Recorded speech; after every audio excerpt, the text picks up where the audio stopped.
Bonjour à toutes et bonjour à tous et merci d'être venus nombreux à la dernière table scientifique de l'ultime journée des rentrées à l'EHESS, des journées de rentrée à l'EHESS.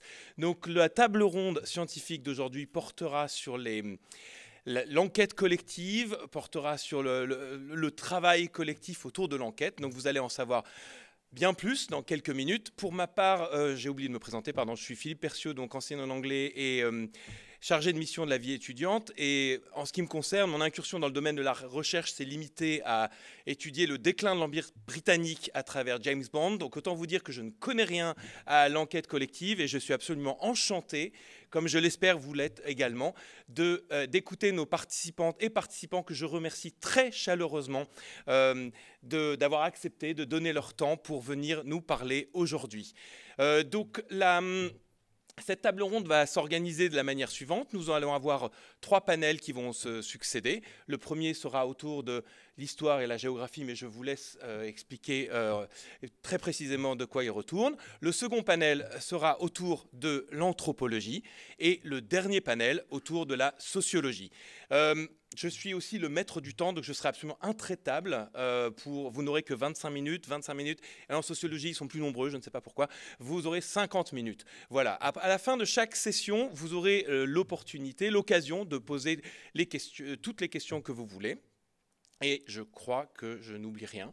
Donc, je vous remercie beaucoup, très chaleureusement, d'être venu.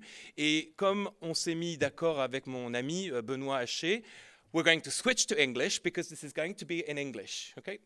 That was just a joke. Okay, so without further ado, we give you the floor. 25 minutes. Merci, cher Philippe, pour ton invitation, pour ta chaleureuse introduction. Et j'allume tout de suite mon chronomètre pour avoir bien droit, avec Marie-Vic, à nos 25 minutes syndicales. Bon, je vais laisser Marie-Vic se présenter, mais je voulais simplement dire que le rôle qui m'incombe ici est double, puisque je dois introduire la séance et en même temps vous parler d'une expérience d'enquête collective en histoire. Donc je vais essayer de segmenter les choses de manière efficace. Et d'emblée, j'attaque sur l'introduction de ce panel, en vous remerciant d'être venus finalement assez nombreux. Du temps où j'étais masterand à l'EHESS, à la fin de la semaine, j'étais épuisé, je ne suis pas sûr que je venais. Je vais parler moins vite, ça c'est un problème systématique. Donc, je parle moins vite. J'aborderai 4 points. Premièrement, enquête collective, faut-il raisonner par discipline ? Est-ce qu'il y a un départage disciplinaire pertinent qui puisse permettre de penser l'objet enquête collective ?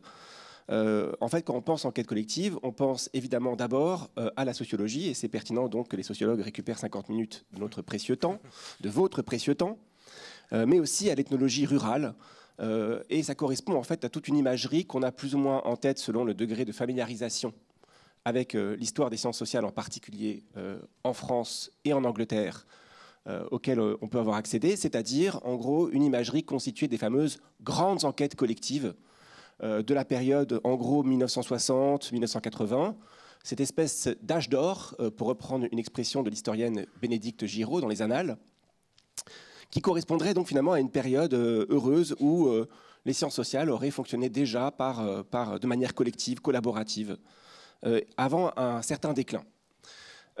Cette imagerie, elle est cependant rapidement mise en défaut par des travaux récents qui précisément ont visé à constituer l'objet, la forme enquête collective comme un objet d'étude. Et à montrer qu'en fait, d'abord, c'est plus compliqué que ça, c'est distribué disciplinairement, et on rejoint la manière dont le panel a été organisé de manière inégalitaire, asymétrique, et puis c'est contredit par le fait qu'on observe un renouveau des enquêtes collectives, en particulier en sociologie, en anthropologie, peut-être en géographie, depuis une quinzaine d'années, 20 ans peut-être. Et peut-être, c'est une question, est-ce en lien avec l'émergence aussi de formes de financement de la recherche sur projet? C'est une question parce que c'est aussi des formes qui individualisent énormément la recherche, et qui la rendent aussi parfois hiérarchique, donc ce n'est pas certain que ce soit le cas. Mais en tout cas, on peut se poser la question du lien entre la forme enquête collective et, disons, le financement par projet. Donc voilà, une perspective diachronique qui renvoie à un âge d'or, mais on n'est pas certain que on en soit finalement sorti, ou peut-être qu'on y revient. Et le deuxième point que j'aimerais aborder, c'est la question finalement de la définition, ou plutôt l'approximation. En fait, définir l'enquête collective, c'est peut-être aussi difficile que d'en écrire l'histoire, parce qu'il y a autant d'enquêtes collectives, de définition de l'enquête collective qu'il y a eu d'enquêtes collectives. Ça marche par discipline, ça marche par projet, et ce que montre très bien, par exemple, Gilles Laferté, Paul Pasquali et Nicolas Arenaï, dans un ouvrage paru en 2018, Le laboratoire des sciences sociales, histoire d'enquête et revisite, c'est que, évidemment, les méthodologies se font au ras des pratiques, que ce sont des épistémologies qui se fabriquent collectivement, ajustées à chaque fois à leurs objets. Alors vous allez me dire, ce n'est pas forcément le propre des enquêtes collectives. Toute enquête, par définition, construit sa propre épistémologie et sa propre méthodologie. Mais il n'en demeure pas moins que voilà, les enquêtes collectives sont des lieux de bricolage, de tâtonnement, de fabrication en fait d'art de faire qui s'inventent souvent dans des lieux plus ou moins formalisés, des séminaires, des réunions de travail, plus souvent que dans des lieux très institutionnalisés comme les colloques. Et donc ça pose la question de qu'est-ce qu'on fabrique quand on collabore dans une enquête. Alors, je crois que la question qu'il faut se poser, c'est qu'est-ce qui est collectivisé dans l'enquête collective? Est-ce que c'est un objet? Mais alors c'est minimal? Est-ce que c'est par exemple voilà, un comité d'histoire de n'importe quel comité qui se réunit pour écrire l'histoire? J'en sais rien, moi, de l'INALCO. Je suis membre du comité d'histoire de l'INALCO. Bon, ben, on travaille sur l'INALCO. Est-ce que ça fait de nous des collaborateurs dans une enquête collective effective? Je ne suis pas certain. Alors, qu'est-ce qui ferait l'enquête collective? Un corpus commun? Des matériaux communs? Faire des entretiens ensemble? Aller aux archives ensemble? Traiter un corpus commun?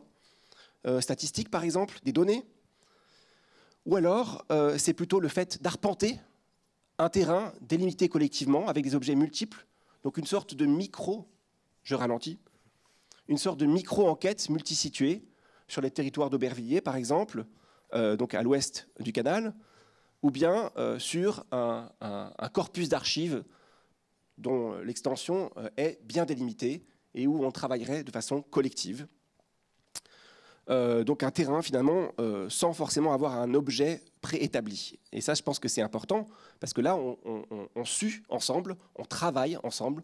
Hein, le mot, la connotation de la peine, de la souffrance dans le travail doit aussi s'entendre dans l'idée d'enquête collective, de collaboration, de labeur collectif. Donc qu'est-ce qui est fait collectivement? Et toujours dans ma question, qu'est-ce qui est fait collectivement, hein, si on reprend finalement les différentes étapes de la chaîne de production scientifique, donc il y aurait la constitution du matériau d'enquête, il y aurait son exploitation, le fait de travailler ensemble, de traiter ensemble les données, mais aussi, c'est très important, la restitution, le fait de coécrire ensemble. Comment on coécrit ensemble? Et tout ça m'emmène à un troisième point de cette introduction, après donc des remarques un peu générales et puis une tentative d'approximation, de définition, c'est la question du pourquoi et du comment. Pourquoi faire des enquêtes collectives? Comment faire des enquêtes collectives? Alors la première réponse, c'est parce que c'est gratifiant de faire des enquêtes collectives. C'est des expériences qui sont volées au temps individuel, à la figure romantique de l'écrivain solitaire qui reste, malgré la déconstruction de l'auteur, extrêmement valorisée dans les milieux de la recherche. Donc c'est un vol de temps aux enseignants-chercheurs, il faut bien le dire, aux étudiants et étudiantes qui sont détournés en quelque sorte de leur recherche principale pour s'adonner ensemble, de manière extrêmement gratifiante, mais en quelque sorte en dehors du temps de la carrière, parce que ce n'est pas forcément toujours très rentable, pour produire donc une enquête qui s'inscrit dans la durée et qui passe nécessairement par des expériences très fortes.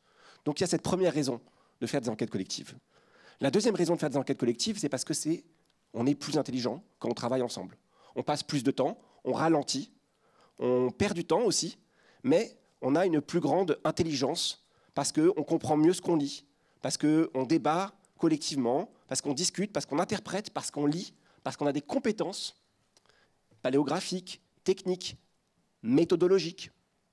J'ai tendance à toujours reparler trop vite, donc j'essaie de ralentir un petit peu. Donc des opérations bien différentes, qui gratifie les contributeurs. Néanmoins, il y a la question des modalités qui se posent. Donc là, je passe au comment. Et le comment, c'est concrètement comment on s'y prend. C'est-à-dire les données, qu'est-ce qu'on en fait? On les met sur un drive, on va ensemble sur le terrain, on va ensemble aux archives, on va ensemble arpenter une ville, une petite ville de région, comme on dit, pour identifier un territoire, cartographier un territoire à explorer. Est-ce qu'on va trouver dans les outils à disposition, les outils numériques de coécriture, j'en sais rien, moi, n'importe quel document, je ne citerai pas de nom propre, sur lequel on peut travailler de manière collaborative, écrire de manière collaborative. Ça implique une relation très dense, très intense entre les différents collaborateurs. Donc c'est des formes de coécriture qui sont encore une fois très exigeantes. Mais donc ça pose la question de comment co-penser, comment coécrire, comment on partage ces références. Et ce sont des questions que j'ai partagées avec les différents membres du panel, pas plus tard qu'hier soir, pour qu'on puisse en quelque sorte justement collectiviser un minimum notre réflexion. Le dernier point que j'aborderai, c'est la question des difficultés propres à l'enquête collective qu'il ne faut pas minimiser. D'abord, enquête collective ou collaborative, ça ne veut pas dire enquête égalitaire. On n'est pas dans un communisme scientifique, les statuts perdurent, les inégalités prévalent encore. Et donc il y a une asymétrie dans ce travail-là qu'il faut à minima objectiver pour espérer la combattre. Et donc il faut avoir à l'esprit que voilà, on est un collectif humain, que parfois il y a des tensions, qu'il y a des risques, par exemple le risque mandarinal, le grand ponte, le grand professeur qui oriente la recherche de loin, comme René Basset par exemple, dont je parlerai un peu plus tard, mais qui va plus tellement sur le terrain et qui envoie en fait des armées d'étudiants ou d'étudiantes pour travailler pour lui. Mais le contraire aussi est vrai. C'est-à-dire que l'enquête collective, de la part de l'enseignant-chercheur ou de l'enseignante-chercheuse, c'est un investissement énorme. Et coécrire, c'est aussi apprendre avec, par exemple, l'étudiant ou l'étudiante avec lequel ou laquelle on travaille, à apprendre des process, des savoir-faire, qui sont à la fois des savoir-faire de lecture, d'analyse et d'écriture. Il ne faut pas minimiser l'importance du savoir-écrire dans nos disciplines. Donc, voilà, c'est beaucoup de gratification, c'est aussi beaucoup de sueur. Et je pense que c'est important d'avoir ça à l'esprit quand on parle d'enquête collective. Ce n'est pas du tout quelque chose qu'il faut idéaliser a priori. Voilà, j'arrête cette introduction, disons, rudimentaire, qui pose des questions auxquelles j'espère les différentes contributions de ce panel apporteront des échos. Et je laisse immédiatement la parole à Marie-Vic pour qu'elle présente un petit peu sa propre enquête à sa guise. D'accord, et tu reprendras la parole après pour parler. Ok. Alors, donc moi, mon nom doit être écrit là-haut. Je suis à la fois historienne et géographe, mais ce que je voudrais faire aujourd'hui, c'est de vous présenter donc une enquête que j'ai menée pendant 6 ans, depuis 2019, avec une collègue qui est urbaniste, Béatrice Fernandez, et une collègue qui est anthropologue, Anne-Christine Trémont, qui nous a rejoint en cours de route pour animer cette enquête. Alors, ce que je vais faire, c'est que je vais vous décrire un peu le thème de l'enquête pour voilà, que ça soit un peu plus concret. Et puis ensuite, je vais reprendre un certain nombre des interrogations d'Emmanuel sur quel est l'intérêt de travailler collectivement et comment on a travaillé collectivement. Alors, cette enquête, elle s'intitulait « L'ancrage local du campus Condorcet, cloisonnement et ouverture ». Alors, Béatrice Fernandez et moi, nous étions arrivés sur le campus en 2019 et aussitôt, on a voulu commencer donc, une enquête qui visait à se demander, c'est une interrogation très simple hein, qui s'est posée, je pense, à tous les nouveaux arrivants à Condorcet. Comment est-ce que l'implantation d'un grand équipement universitaire, dont la vocation est métropolitaine, hein, mais non seulement métropolitaine, nationale et internationale, hein, ça a été longuement brandi en avant lorsque le campus a été construit, il fallait créer un campus en sciences humaines et sociales de stature internationale. Donc comment cette implantation se fait dans un territoire urbain qui a certaines caractéristiques sociales, spatiales, qui en particulier est celui d'une commune anciennement industrielle et désindustrialisée, une commune traditionnellement et qui l'est restée populaire, qui est peuplée par une population qui se caractérise par une pauvreté supérieure très largement à la moyenne nationale et par un niveau d'instruction très inférieur à la moyenne nationale. Alors comment ça peut se faire? Et donc voilà, on est parti sur cette idée très simple et à partir de là, on a tourné autour du sujet avec différents thèmes qui ont été co-élaborés par les enseignants et les étudiants, mais très largement par les étudiants. On leur proposait de nous dire d'abord qu'est-ce qui serait enclin à travailler. Et donc, je ne vais pas énumérer tous les thèmes que nous avons traités parce que chaque année, nous avons eu entre 2 et 3 groupes d'étudiants donc, qui ont choisi un thème. Mais on a, par exemple, on s'est interrogé sur la manière dont le campus avait respecté ou non le patrimoine, quel était le patrimoine qu'il avait un peu respecté et celui qu'il avait au contraire ignoré.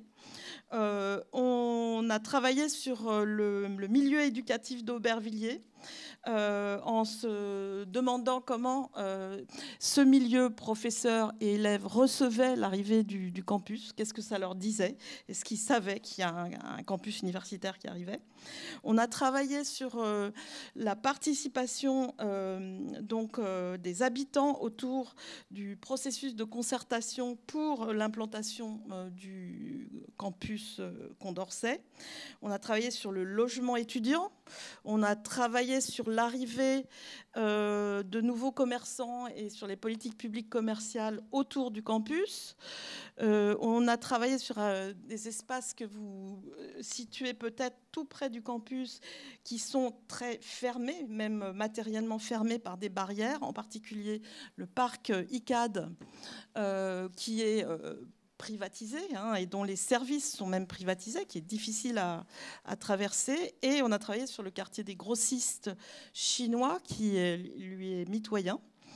On a travaillé sur la mécanique de rue qui était encore très présente ces dernières années, même aux abords du campus, et qui maintenant reflue vers le nord, est toujours là, mais reflue vers le nord. Bon, voilà, des exemples de thèmes. Alors, là, le réquisite de notre enquête, c'était de travailler dans la pluridisciplinarité. Donc, les enseignantes, on était toutes 3 issues de formations différentes. Et les étudiants, on a ouvert cette enquête à tous les étudiants de l'école, donc à tous les masters. Finalement, il y a des responsables de master qui n'ont pas souhaité encourager vraiment le fléchage vers cette enquête. Mais on a toujours eu quand même différentes disciplines présentes et aussi différentes nationalités, surtout au début. On a eu beaucoup d'étudiants étrangers qui ont participé à cette enquête, ce qui était aussi extrêmement intéressant par leur manière de nous décentrer par rapport à ce que nous connaissons de l'organisation sociale, institutionnelle, politique française, et donc qui nous renvoyait effectivement des images très stimulantes de ce qu'on observait. Donc, interdisciplinarité, et on a décidé de former les groupes en imposant qu'il n'y ait pas que des sociologues dans un groupe ou que des géographes dans un groupe. Il fallait qu'ils se mélangent. Donc, j'en viens à la deuxième thématique de mon propos, qui est pourquoi c'est non seulement intéressant, mais nécessaire de travailler collectivement.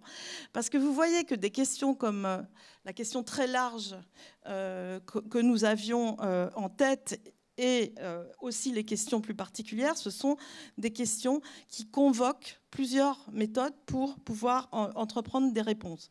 Je vais les lister rapidement, mais il nous a fallu faire des entretiens avec des groupes d'acteurs très différents, des élus, des chefs de service d'administration, éventuellement d'autres catégories comme des agents immobiliers, des gérants de commerce.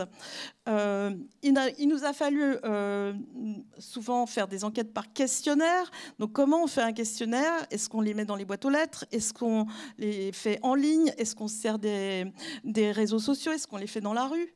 Voilà. On a évidemment procédé à des dépouillements documentaires ou d'archives. On a fait des recherches de statistiques. On a, et ça c'était un peu la carte de visite de l'enquête, appris à lire des documents d'urbanisme qui sont une mine d'informations pour tout ce qui se passe quelque part.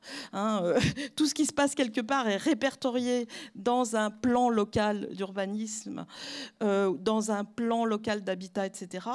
Et donc, il faut apprendre à lire ces documents qui sont techniques, qui sont difficiles à lire. On a fait évidemment après des traitements de données, on a fait des cartes, on a fait des graphiques, on a fait de la veille pour suivre les contenus de certains blogs, etc., etc. On a dépouillé la presse. Bon, bref, je n'énumère pas tout. Il y avait aussi des étudiants qui avaient des talents dans le domaine de l'audiovisuel et qui donc mettaient à profit ces talents-là. Et donc, comment ça se passait? Eh bien, on s'aperçoit assez vite qu'on n'a pas justement les mêmes talents, qu'on ne sait pas bien faire les mêmes choses. Il y a des étudiants qui sont moins de propension à aller vers quelqu'un qu'ils ne connaissent pas, qui ont plus de difficultés à parler, qui sont plus timides. Il y en a d'autres qui savent faire des cartes, mais ce n'est pas le cas de tout le monde, etc., etc. Donc le but, c'était de s'apprendre mutuellement et de partager des compétences. Et surtout, de profiter du fait qu'on débriefe au fur et à mesure. Par exemple, vous faites un entretien sociologique à deux étudiants.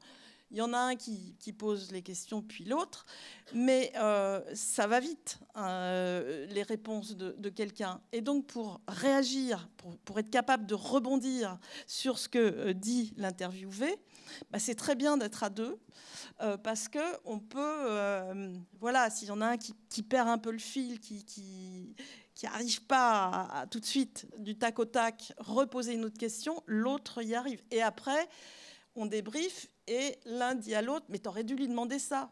Ah, on n'a pas pensé à demander ça. Ah, t'as vu quand il a dit ça, j'ai pensé à ça. Donc tout ce travail de débriefing qu'on fait pas toujours quand on est tout seul face donc à un entretien.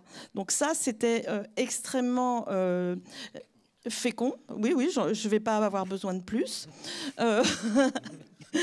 Pour nous deux. Ah, pardon. Alors, écoutez, ça va être vite fait. La question de la restitution dont tu parlais, Emmanuel, donc c'était aussi une restitution collective devant aussi différents publics, c'est-à-dire qu'on restituait devant un public académique et devant des acteurs locaux. Ce qui n'est pas du tout le même exercice et ce qui est très intéressant. Et la dernière chose que je voulais dire, c'est que pourquoi ces enquêtes aussi ont un rôle important? C'est parce qu'elles permettent de tisser des liens à l'EHESS, non seulement entre enseignants, parce que nous avons par ce biais tissé des liens, mais également entre étudiants. Vous avez affaire à une multitude d'enseignements. Il y a des troncs communs, certes, mais il y en a beaucoup où vous êtes complètement mélangés à chaque séminaire. Et donc là, ces enquêtes, c'est l'occasion de se retrouver avec régularité, avec des gens qui vont quand même avoir des questionnements qui sont les mêmes que vous, et de pouvoir donc échanger d'une manière extrêmement fructueuse. Merci. Bon, alors le projet Basset en 2 minutes et demie. Je vais être bref. On a sorti un livre en mars 2024 qui s'appelle « L'orientalisme en train de se faire ». Et donc, la première chose, c'est que c'est un fonds d'archives en fait, qu'on a trouvé dans une famille héritière d'une dynastie d'universitaires. Donc, en gros, René Basset, qui était prof d'arabe et de berbère à Alger entre 1880 et 1924. Être prof d'arabe et de berbère à Alger entre 1880 et 1924, c'est être le bras universitaire, le bras armé universitaire de la colonisation française de l'Algérie. C'est former des administrateurs coloniaux, c'est produire des savoirs linguistiques, ethnographiques sur l'Algérie en voie de colonisation. Ce qu'on a trouvé, c'est 50 000 lettres qui étaient complètement inédites et vierges de toute exploitation. On les a rapatriées, entre guillemets, à l'EHESS. Et en 2016, on a lancé un séminaire sur lequel on a travaillé pendant 5 ans. Le livre est sorti en 2024, donc vous voyez, c'est 8 ans de travail. Et le travail a consisté en fait à faire venir des collègues, une dizaine de collègues, historiens, mais aussi conservateurs de bibliothèques, archivistes. Et en tout, il y a eu une trentaine d'étudiants et étudiantes qui ont participé au projet.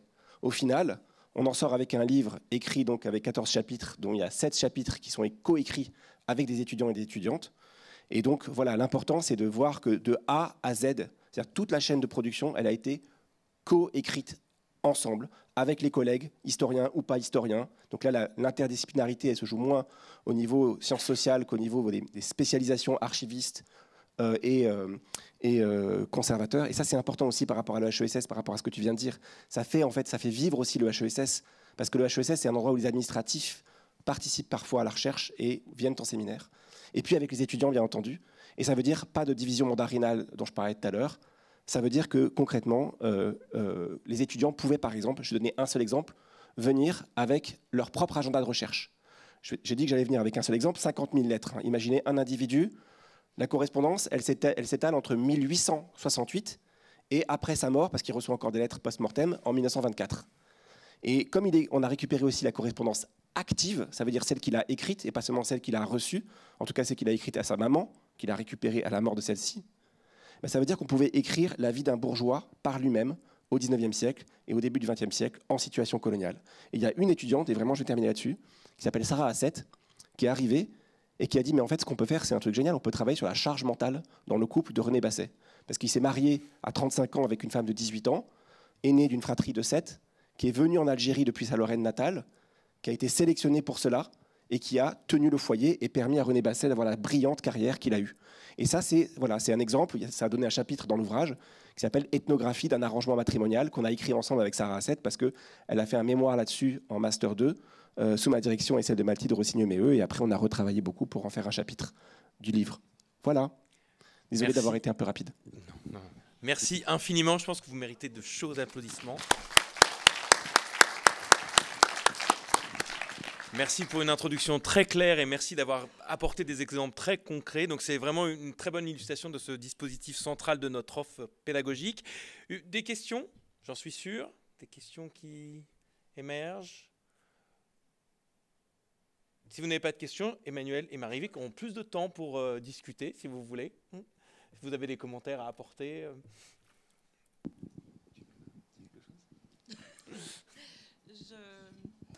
Je veux dire qu'effectivement, tu évoquais les grandes enquêtes qui nous ont bercés et celles donc, à propos de cet orientaliste. Mais c'est vrai que le modèle des petites mains qui font tout le travail, il a existé à beaucoup de niveaux. Tu as évoqué le niveau, les étudiants, les bataillons d'étudiants qu'on voit dépouiller les listes nominatives du recensement ou faire des choses comme ça. Je sais qu'à l'EHESS, il y a eu beaucoup une division du travail entre directeurs d'études et femmes ingénieurs d'études qui faisaient effectivement aussi la perforation des cartes, un certain nombre de travaux comme ça. Il faut garder ça effectivement en tête. Et alors, même si les choses ont heureusement un petit peu bougé, il faut savoir que quand on travaille collectivement, tout le monde ne travaille pas avec la même puissance. Ni la même régularité, que ça crée, on n'a pas du tout rebondi sur les difficultés dont tu parlais, mais elles sont nombreuses et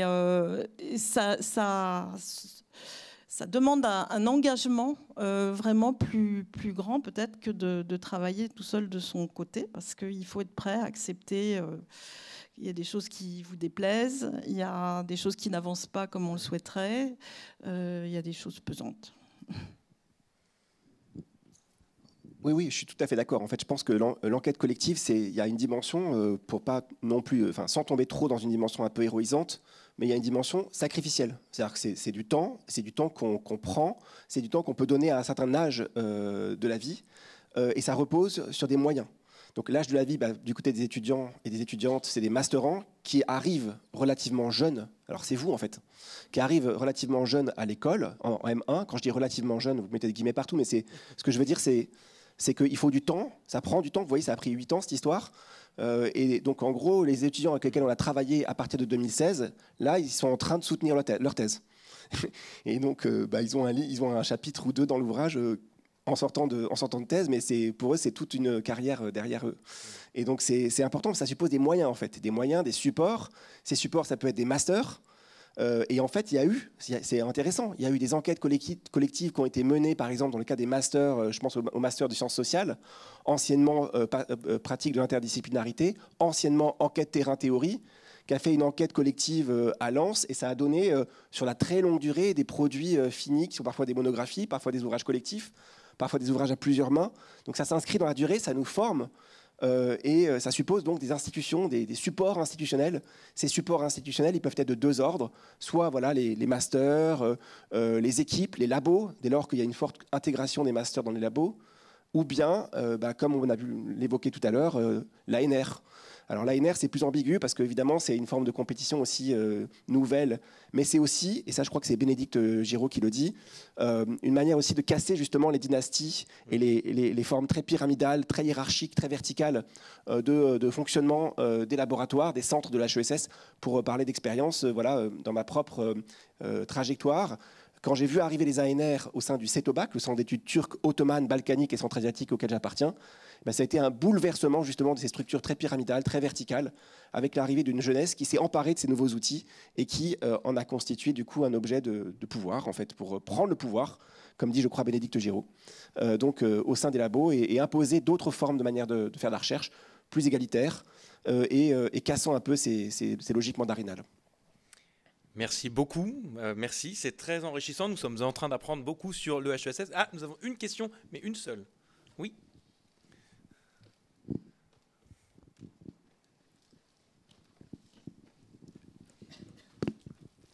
Et donc ensuite, nous passerons à la deuxième partie. Merci beaucoup pour cette présentation très claire. Est-ce que vous pourriez expliquer en quelques mots ce que c'est qu'une ANR pour le public ? Oui, je peux expliquer ce que c'est qu'une ANR pour le public, puisque j'ai présenté par 2 fois une candidature à l'ANR et par 2 fois elle a échoué. Et c'était une enquête collective, justement, sur un corpus précis. Alors, l'ANR, c'est l'Agence nationale de la recherche. Donc concrètement, on présente un premier projet vers le mois d'octobre en 5 pages, où on explique en gros ce qu'on veut dire. Et là, il y a 50% des dossiers qui sont rejetés, mais donc 50% qui sont encore acceptés. Et puis après, on représente un projet qui fait 20 pages. Alors on a constitué un réseau d'enquêteurs, d'étudiants, de doctorants, de plusieurs labos, c'est mieux, hein, si on est multi-situé sur le plan institutionnel cette fois-ci. On soumet ces 20 pages et ça passe ou ça casse. À une époque, c'était 13%, à une autre, c'est 25%. Ça dépend des moyens. Et si on a l'ANR, alors là, on est loin. Et c'est très important d'avoir une ANR pour continuer. Et on est bien vu parce qu'en plus, comme on est en période, et j'arrête de parler, de pénurie économique, et ça, ce qui nous s'annonce pour nous est mauvais, on valorise beaucoup ces apports, ces influx d'argent dans les laboratoires. Mais on peut réussir à faire des recherches sans l'ANR, comme ce fut le cas pour l'orientalisme en train de se faire, et comme ce sera le cas à partir du corpus des fêtes de la langue, qui, malgré le non-financement de l'ANR, aboutira à une publication d'ici 1 ou 2 mois. Merci Emmanuel pour cette réponse succincte. Et donc voilà, merci infiniment à vous deux. Et donc Laurent Berger et Soledad Caillot, s'il vous plaît, pour la deuxième partie. Merci.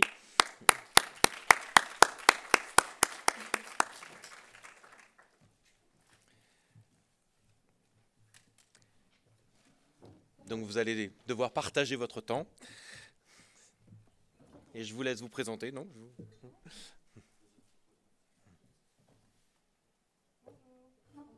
Oui.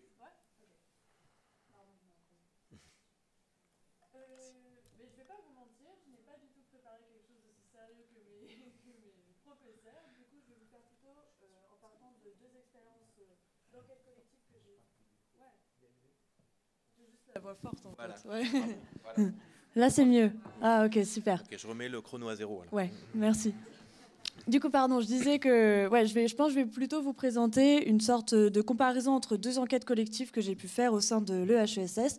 Une première auprès de Klaus Hamburger en Ardèche, donc en collaboration avec le Festival du Conte, et autour de laquelle donc, on était 3 étudiants envoyés à Privas, et sur lesquels, pendant ce stage aussi, on travaillait individuellement sur des sujets qu'on avait choisis. Dans ce cadre-là, moi, j'avais choisi de travailler sur les représentations de la mort au sein de Privas, la manière dont les Privadois pouvaient se représenter leur mort, autant du point de vue imaginaire, corporel, comment on se les représente, comment on leur parle, comment on les voit. Donc, un principe de représentation et de communication. Et par la suite, j'ai participé donc, au sein du stage de Vézelay avec Laurent. Cette fois sur une enquête collective où on était beaucoup plus nombreux, on était 11 si je me souviens bien. Et là, on avait un thème commun, bon, je ne vais pas tout dire parce que tu vas revenir dessus, mais qui était l'engagement citoyen.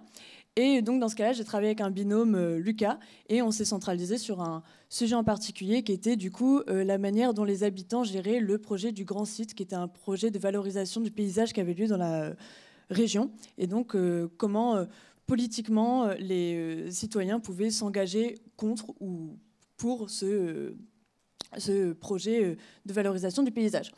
Du coup, je pense que ça peut être intéressant peut-être de partir dans les deux cas du départ, c'est-à-dire comment on s'insère sur le terrain quand on rentre dans une enquête collective, parce que c'est des questions qui se posent en anthropologie, sachant que dans les deux cas, ça a été des insertions assez différentes, dans la mesure où on est en collaboration avec des institutions qui favorisent énormément l'insertion sur le terrain. Ça veut dire quand j'arrive à Privas, on a déjà des contacts en amont avec le personnel du Festival du Conte qui permet d'avoir des contacts et de me dire « Ah, je connais une passeuse d'âme si tu veux la rencontrer », par exemple. Quand on arrive à Vézelay, c'est aussi, dès le premier jour, un pot d'accueil avec tous les élus, les élus des environs, qui permettent d'emblée de se faire des contacts. Et de manière générale, cette insertion qui est facilitée et qui, du coup, représente bien à quel point l'enquête collective, dans ce cadre-là, à l'EHESS, elle est artificielle par rapport à une vraie insertion sur le terrain dans laquelle on peut être tout seul et on ne connaît personne, parfois. Néanmoins, c'est quand même intéressant, du coup, de... Comment dire ? Désolée.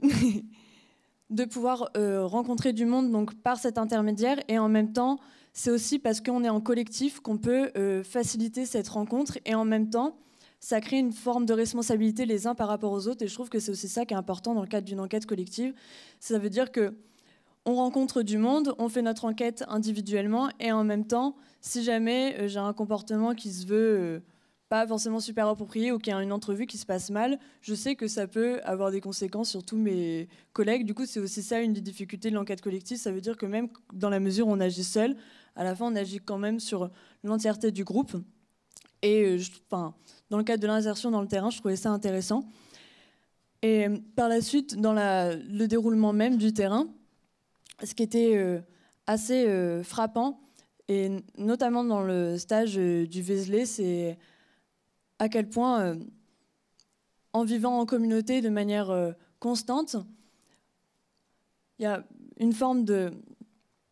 Comment dire ? Désolée. Il y a un moment où on se ressent... on se sent un peu dépossédé de soi-même d'une certaine manière. Parce que à force d'être toujours en contact avec les autres, et en plus on était en binôme, donc on est tout le temps ensemble, on rencontre du monde, on parle, on fait des interviews, on fait des observations, c'est super.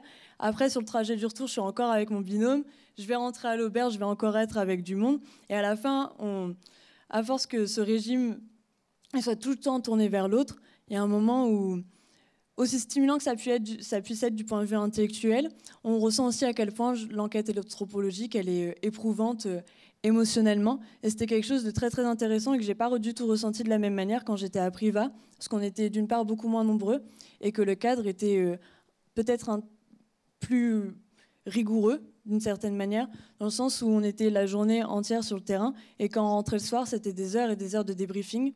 Donc pédagogiquement génial, j'apprends plein de choses sur les méthodes d'entretien, plein de choses que moi, je n'avais pas fait jusqu'à maintenant parce que je ne viens pas d'une formation d'anthropologie à la base, mais qui en même temps, du point de vue humain, n'est pas du tout, se consacre pas du tout de la même manière. Et enfin, pour la restitution, qui est la phase après l'enquête de terrain, disons, quand j'étais sur le stage de Priva, on avait fait une restitution collective. On était passé sur scène dans le cadre du Festival du Conte avec mes camarades et on avait dû, nous qui avons travaillé donc de manière individuelle sur nos projets, on avait dû tout mettre en commun pour... on a mis en scène une pièce de théâtre sous la forme de conte, ce qui était un travail très très intéressant parce que c'est une manière donc de restituer quand même très alternative, de faire un conte en partant d'une enquête empirique anthropologique et qui était très très intéressant à faire.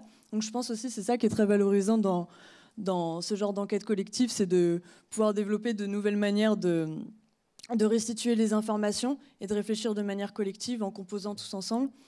Et dans le cadre du stage de Vézelay, c'est un rapport qui est plus écrit, et même pour Priva, on avait fait ça d'ailleurs, un rapport qui est plus écrit et plus académique, disons, et qui en même temps prépare pour un mémoire de master qui est à venir et qui doit être écrit.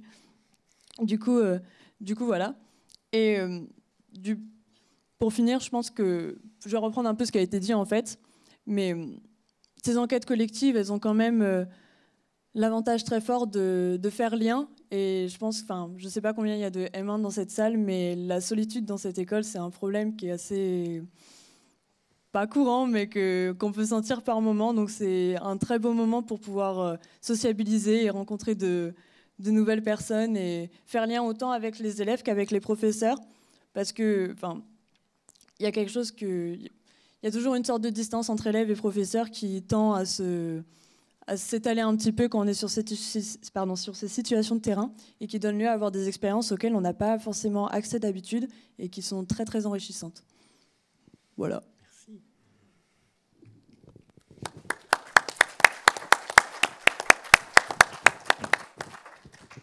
Merci Soledad pour ton retour d'expérience. Je ne vais pas réenchaîner sur l'enquête collective à Vézelay. Je vais vous parler de la première vague d'enquête collective après la Seconde Guerre mondiale aux États-Unis et notamment en Grande-Bretagne, pour aller jusqu'en Israël, parce qu'il y a une organisation hiérarchique de la division du travail dans l'enquête collective que vous êtes susceptible de retrouver aujourd'hui, d'une certaine manière, dans le cadre des projets ERC et ANR. Voilà, donc il est intéressant d'identifier cette organisation du travail, puisqu'elle intègre toujours des étudiants, des doctorants, voire des masterants, puisque dans cette période faste, au niveau des financements après la Seconde Guerre mondiale, vous aviez par exemple l'université Harvard qui avait acheté une hacienda au Mexique et qui, pendant 3 générations, a envoyé des enseignants, des masterants, des doctorants en résidence d'écriture pour faire des recherches du terrain, etc. Tout frais payé. Donc c'était vraiment un cadre qui n'existe plus aujourd'hui, hein, et bien évidemment. Donc moi je vais me concentrer, là je vais vous présenter très rapidement 3 grandes enquêtes dont vous avez peut-être déjà entendu parler. La première, c'est ce qu'on appelle l'école de Manchester, en Afrique australe, au Rhodes Livingstone Institute, dirigé par Max Luckman, donc, qui est un jeune anthropologue, et qui, quels que soient les 3 projets dont je vais vous présenter, ce sont 3 projets qui cherchent à penser le changement social dans des sociétés frappées par la modernité. Donc c'est un peu, si vous voulez, le fil conducteur. Donc vous avez d'un côté Max Luckman, qui va former plusieurs générations d'étudiants, donc des doctorants, tout frais payés. Vous avez le projet Columbia, dirigé par Polanyi à New York, avec des assyriologues, mais aussi avec des doctorants qui sont anthropologues pour certains. Là, c'est l'idée de repenser le commerce de longue distance de façon comparatiste. Et puis, vous avez le projet de Julian Stewart en 1948 sur l'île de Puerto Rico, où vous avez à la fois des historiens comme John Murrah, un grand andiniste, où vous avez des étudiants comme George Dalton, Paul Bohannan, etc., qui vont devenir des grandes figures de l'anthropologie. Pardon, Eric Wolf et Sidney Mintz, qui vont devenir des grandes figures d'anthropologie.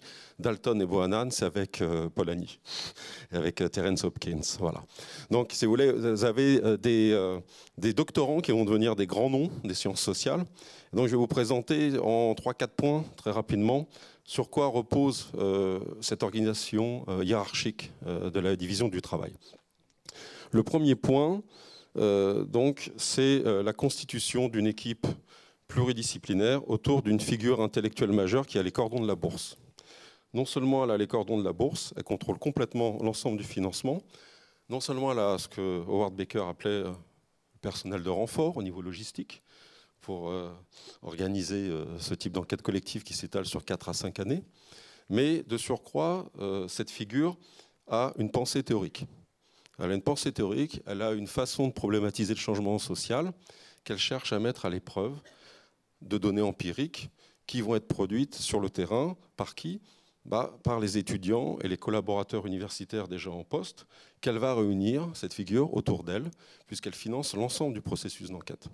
Donc ça, c'est le premier point. Et donc, vous avez généralement cette enquête collective qui commence par une année de séminaire où régulièrement, vous avez cette équipe constituée de juniors et de seniors qui va se réunir et qui va répartir les terrains, les sujets de recherche, en fonction du projet théorique qu'a l'instigateur et celui qui est à l'origine du projet. Donc, par exemple, à Puerto Rico, Julian Stewart, qui veut étudier les transformations de l'économie de plantation, les différentes sous-cultures sur l'île de Puerto Rico, va attribuer à ses étudiants différentes parties de l'île, différents districts, avec un agenda de recherche assez précis, généralement de plus d'une année. Donc ça, c'est la première étape. Répartition, si vous voulez, des terrains, des sujets de recherche, dans le cadre de la problématique communiquée par la figure à l'origine de ce projet. La deuxième étape, les gens partent généralement une année. Vous avez à peu près une année de recherche empirique. Chacun part dans son coin, plus ou moins isolé, plus ou moins seul, pour faire son travail d'investigation, soit dans les archives, soit à partir d'une observation participante, soit à partir d'entretiens semi-directifs quand ce sont des sociologues, etc. Et puis on revient après ces recherches empiriques, et là, de nouveau, vous avez une année de séminaire où, à tour de rôle, les participants vont présenter les résultats de leur enquête empirique. Et ce qui est intéressant, c'est que ces résultats sont présentés devant l'ensemble de l'équipe, mais analysés à l'aune de la théorie de l'investigateur du projet de recherche, qui va mettre à l'épreuve et ajuster sa théorie. Par exemple, Polanyi qui veut absolument démontrer qu'il n'y a pas d'échange marchand dans les commerces de longue distance avant une certaine date et avant l'avènement du capitalisme, par exemple, sous l'Antiquité. Donc vous avez, que ce soit les recherches menées en Afrique, qu'est-ce qu'un marché en Afrique à l'époque contemporaine, ou alors qu'est-ce qu'un marché à l'époque babylonienne, etc. Vous avez donc une mise à l'épreuve empirique du cadre théorique qui est proposé. D'accord ? Troisième étape. Et ça dure généralement là aussi une année ou 2 années de séminaire où chacun passe à son tour sur le grill. Et du coup, ça débouche sur la 4e étape qui est la publication. Et là, c'est très intéressant, c'est que ces projets ont tous en commun le même type de publication. Une publication collective où vous avez la figure centrale du projet qui va écrire l'introduction, qui va dérouler son cadre théorique en disant « Je vous l'avais bien dit, ça se passe comme ça. Le changement social, c'est comme ça qu'on peut le conceptualiser. Voilà ma vision des choses. » Et qui fait la synthèse de l'ensemble des recherches empiriques qui ont été produites par chacun des participants, qui sont souvent des doctorants. Et puis ces doctorants arrivant en bout de course, si je peux dire, chacun va publier sa monographie, sa propre recherche individuelle, préfacée par qui ? Par la grande figure qui est à l'origine du financement du projet. Et donc vous avez cette double publication conjuguée qui souvent s'enchaîne sur, alors maintenant ça n'existe plus, ne rêvez plus, sur le fait de trouver un poste, grâce à qui ? Grâce à la personne et au mandarin universitaire pour qui vous avez travaillé pendant plusieurs années. Donc vous avez une organisation hiérarchique du travail dans le cadre de ces 3 projets, avec 3 types de théories différentes qui fonctionnent exactement de la même manière, puisque quand vous regardez l'ensemble des doctorants qui ont participé à ces 3 projets, l'école de Manchester, Elizabeth Colson, Clyde Mitchell, par exemple, qui est sociologue à l'origine de l'analyse des réseaux sociaux, Victor Turner, etc., pour les grands noms de l'anthropologie. Vous avez Arensberg, vous avez Hopkins, etc., autour de Polanyi. Vous avez Eric Wolf, Sidney Mintz, autour de Gillian Stewart, John Murrah. Donc à chaque fois, vous avez des grands noms qui vont émerger et qui vont être placés, parce que c'est l'époque où on crée des postes à l'université, dans les nouveaux départements qui se mettent en place dans ces pays-là. Parce que la figure mandarinale qui est à l'origine de ce projet a suffisamment d'entre-gens et de réseaux, du fait en plus d'avoir développé sa propre contribution théorique au changement social, pour pouvoir peser de tout son poids sur le recrutement de ces poulains. Voilà. Je m'arrête là, c'est parfait. Non. Voilà, je vous remercie pour votre attention. Donc voilà, je terminerai juste par une phrase. Si à l'époque on a une organisation hiérarchique de la division du travail, aujourd'hui avec les projets ANR et avec les projets ERC, on a une organisation inégalitaire. C'est-à-dire effectivement, on casse les hiérarchies grâce au marché. Le marché a toujours cassé les hiérarchies. Il ne faut pas confondre hiérarchie et inégalité. Les hiérarchies, c'est la place que vous avez dans la division sociale et technique du travail, la place qui vous est assignée en termes de mobilité. Est-ce que vous êtes habilité à faire tel type d'activité ou telle autre type d'activité, telle tâche, etc. L'inégalité, c'est l'accès et c'est l'usage des instruments et des produits du travail. D'accord ? Donc c'est plutôt quantitatif. D'accord ? Ce n'est pas en termes d'affiliation à un groupe qui est légitimé à exercer un tel type d'activité. C'est au contraire, est-ce qu'individuellement, quantitativement, vous pouvez consommer tel type d'instrument ou tel type de produit du travail. Et donc là, aujourd'hui, on a plutôt une organisation inégalitaire de la division du travail dans les enquêtes collectives qui passe par le marché et qui casse les hiérarchies mandarinales, mais qui fabrique des entrepreneurs académiques qui vont pouvoir vous financer en parallèle et vous payer des ordinateurs, le fait de faire du terrain, etc. Mais en échange de quoi ? En échange de la plus-value que lui, vous lui procurez dans sa propre avancée. Vous lui rendez des services au niveau du travail et puis vous diffusez sa pensée. D'accord ? Donc vous voyez que, si vous voulez, les échanges de bons procédés n'ont pas beaucoup évolué, sauf qu'on est passé d'une logique mandarinale à une logique entrepreneuriale dans l'organisation des enquêtes collectives. Sauf évidemment à l'HESS, pour celles qui sont organisées en master, où là, vous avez évidemment une organisation horizontale, égalitaire et hiérarchique de la division du travail. Cela va de soi. Je vous remercie. Merci. Merci Laurent, mais en fait, je voulais dire, il vous reste 10 minutes à tous les deux, voilà, donc je suis désolé. Je crois qu'il faut vraiment que je travaille ma langue des signes. Donc voilà, il vous reste, oui, 8 minutes tous les deux. Et j'en profite, Soledad, j'avais une question à poser pour la restitution, donc la restitution sous forme de compte. Et je voulais savoir, donc c'est une question à vous deux et aussi à Emmanuel et Marie. Comment se déroule la constitution ? Parce que là, sous la forme d'un conte, c'est absolument passionnant. Donc, est-ce que vous pouvez toucher un mot sur les restitutions d'enquêtes collectives de manière générale ? Voilà. Merci. Merci pour la question. Concernant celle sous la forme de conte, on a pu profiter d'une formation au conte qu'on avait eue dans le cadre du festival du conte et du stage à Privas en Ardèche. J'ai eu une grande chance de pouvoir mettre... En plus, l'objectif de cette formation, c'était aussi de mettre en perspective les techniques d'ethnographie avec les techniques de performance au conte et la manière dont, avec le corps et avec les mots, on peut raconter des choses. Et donc... ça a été assez compliqué en plus parce qu'on avait 3 sujets extrêmement différents. Donc moi, je travaillais sur la mort, pour faire clair. Donc une de mes camarades a travaillé sur le centre social de la ville et l'autre camarade travaillait sur l'artisanat. Donc c'était une épreuve un peu de force. Mais c'est aussi ça qui était intéressant. Je pense que d'une certaine manière, on était tellement intégrés dans ce bain du conte et du festival et en côtoyant des personnes qui étaient dans le monde du conte et de la performance orale que ça s'est fait assez tout seul et sous les précieux conseils de notre professeur Klaus pour essayer de faire une performance qui retracerait... peut-être je la résume, je sais pas si c'est... Ouais. En gros, on a fait quelque chose qui partait d'un enfant qui avait 3 obstacles à traverser. Et chaque obstacle à traverser est une manière de restituer les données qu'on avait récoltées. C'est-à-dire que donc, on a commencé par celui qui avait travaillé sur l'artisanat. Et donc cet enfant, quand il arrivait face à cette première épreuve, il devait faire un objet. Cet objet devait être fait à la main en une certaine... comment dire, assez rapidement et en même temps être assez productif. Et ces conditions, c'était une manière de mettre en avant les données qu'il avait pu récolter sur son terrain et les données qui étaient les plus saillantes. Pardon. Et ensuite, on arrivait donc chez donc la deuxième épreuve, qui était celle de tisser du lien avec des gens, donc en lien avec donc, le centre social où travaillait mon autre camarade. Et ensuite, on arrivait donc à la troisième épreuve, qui était donc la mort, parce qu'il y a un moment où on finit tous par mourir apparemment.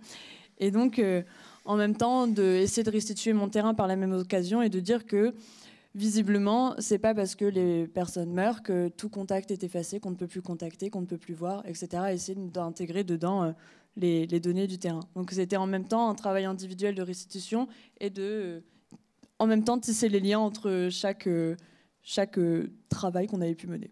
Voilà. Merci beaucoup. Ouais, Laurent, si vous voulez ajouter quelque chose, bien sûr, il vous reste... Oui, je vais dire 2 mots sur les enquêtes collectives qui sont menées à l'école des hautes études.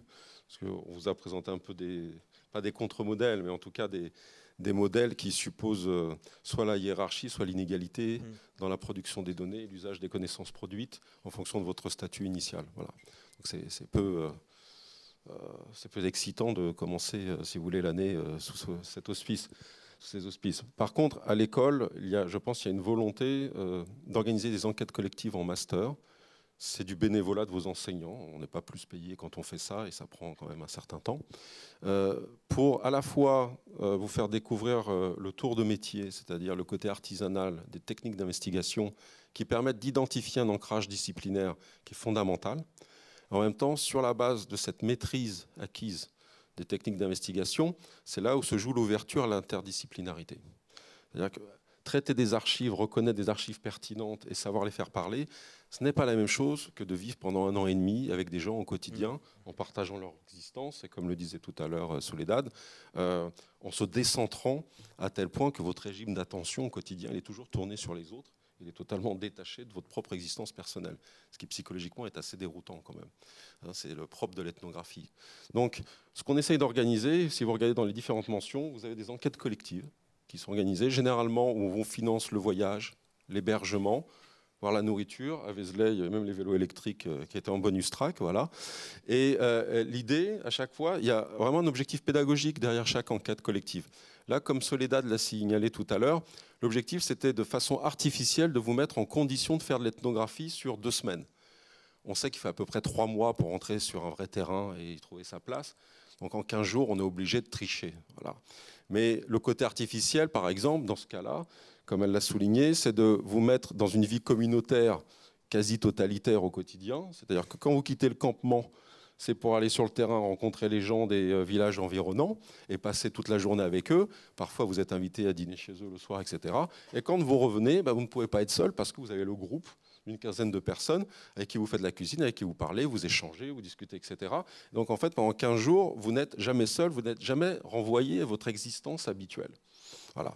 Et ce côté artificiel fait partie de l'objectif pédagogique, en l'occurrence pour cette enquête collective, c'est-à-dire vous faire éprouver ce que ça veut dire le décentrement, pour pouvoir inférer ce qu'il y a dans la tête d'autrui quand on travaille avec eux, pour éviter de projeter, si vous voulez, vos préjugés, vos fantasmes, etc., et de ne pas comprendre ce qu'ils font quand ils sont en train de le faire. Voilà. Merci beaucoup à vous deux. Une question ou deux ouais, une question en fait. Pardon,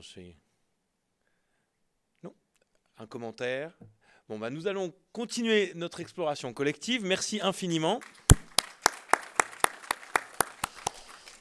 Et je demande donc au panel suivant de bien vouloir prendre la scène. Benoît, je crois qu'il y a une chaise pour toi aussi.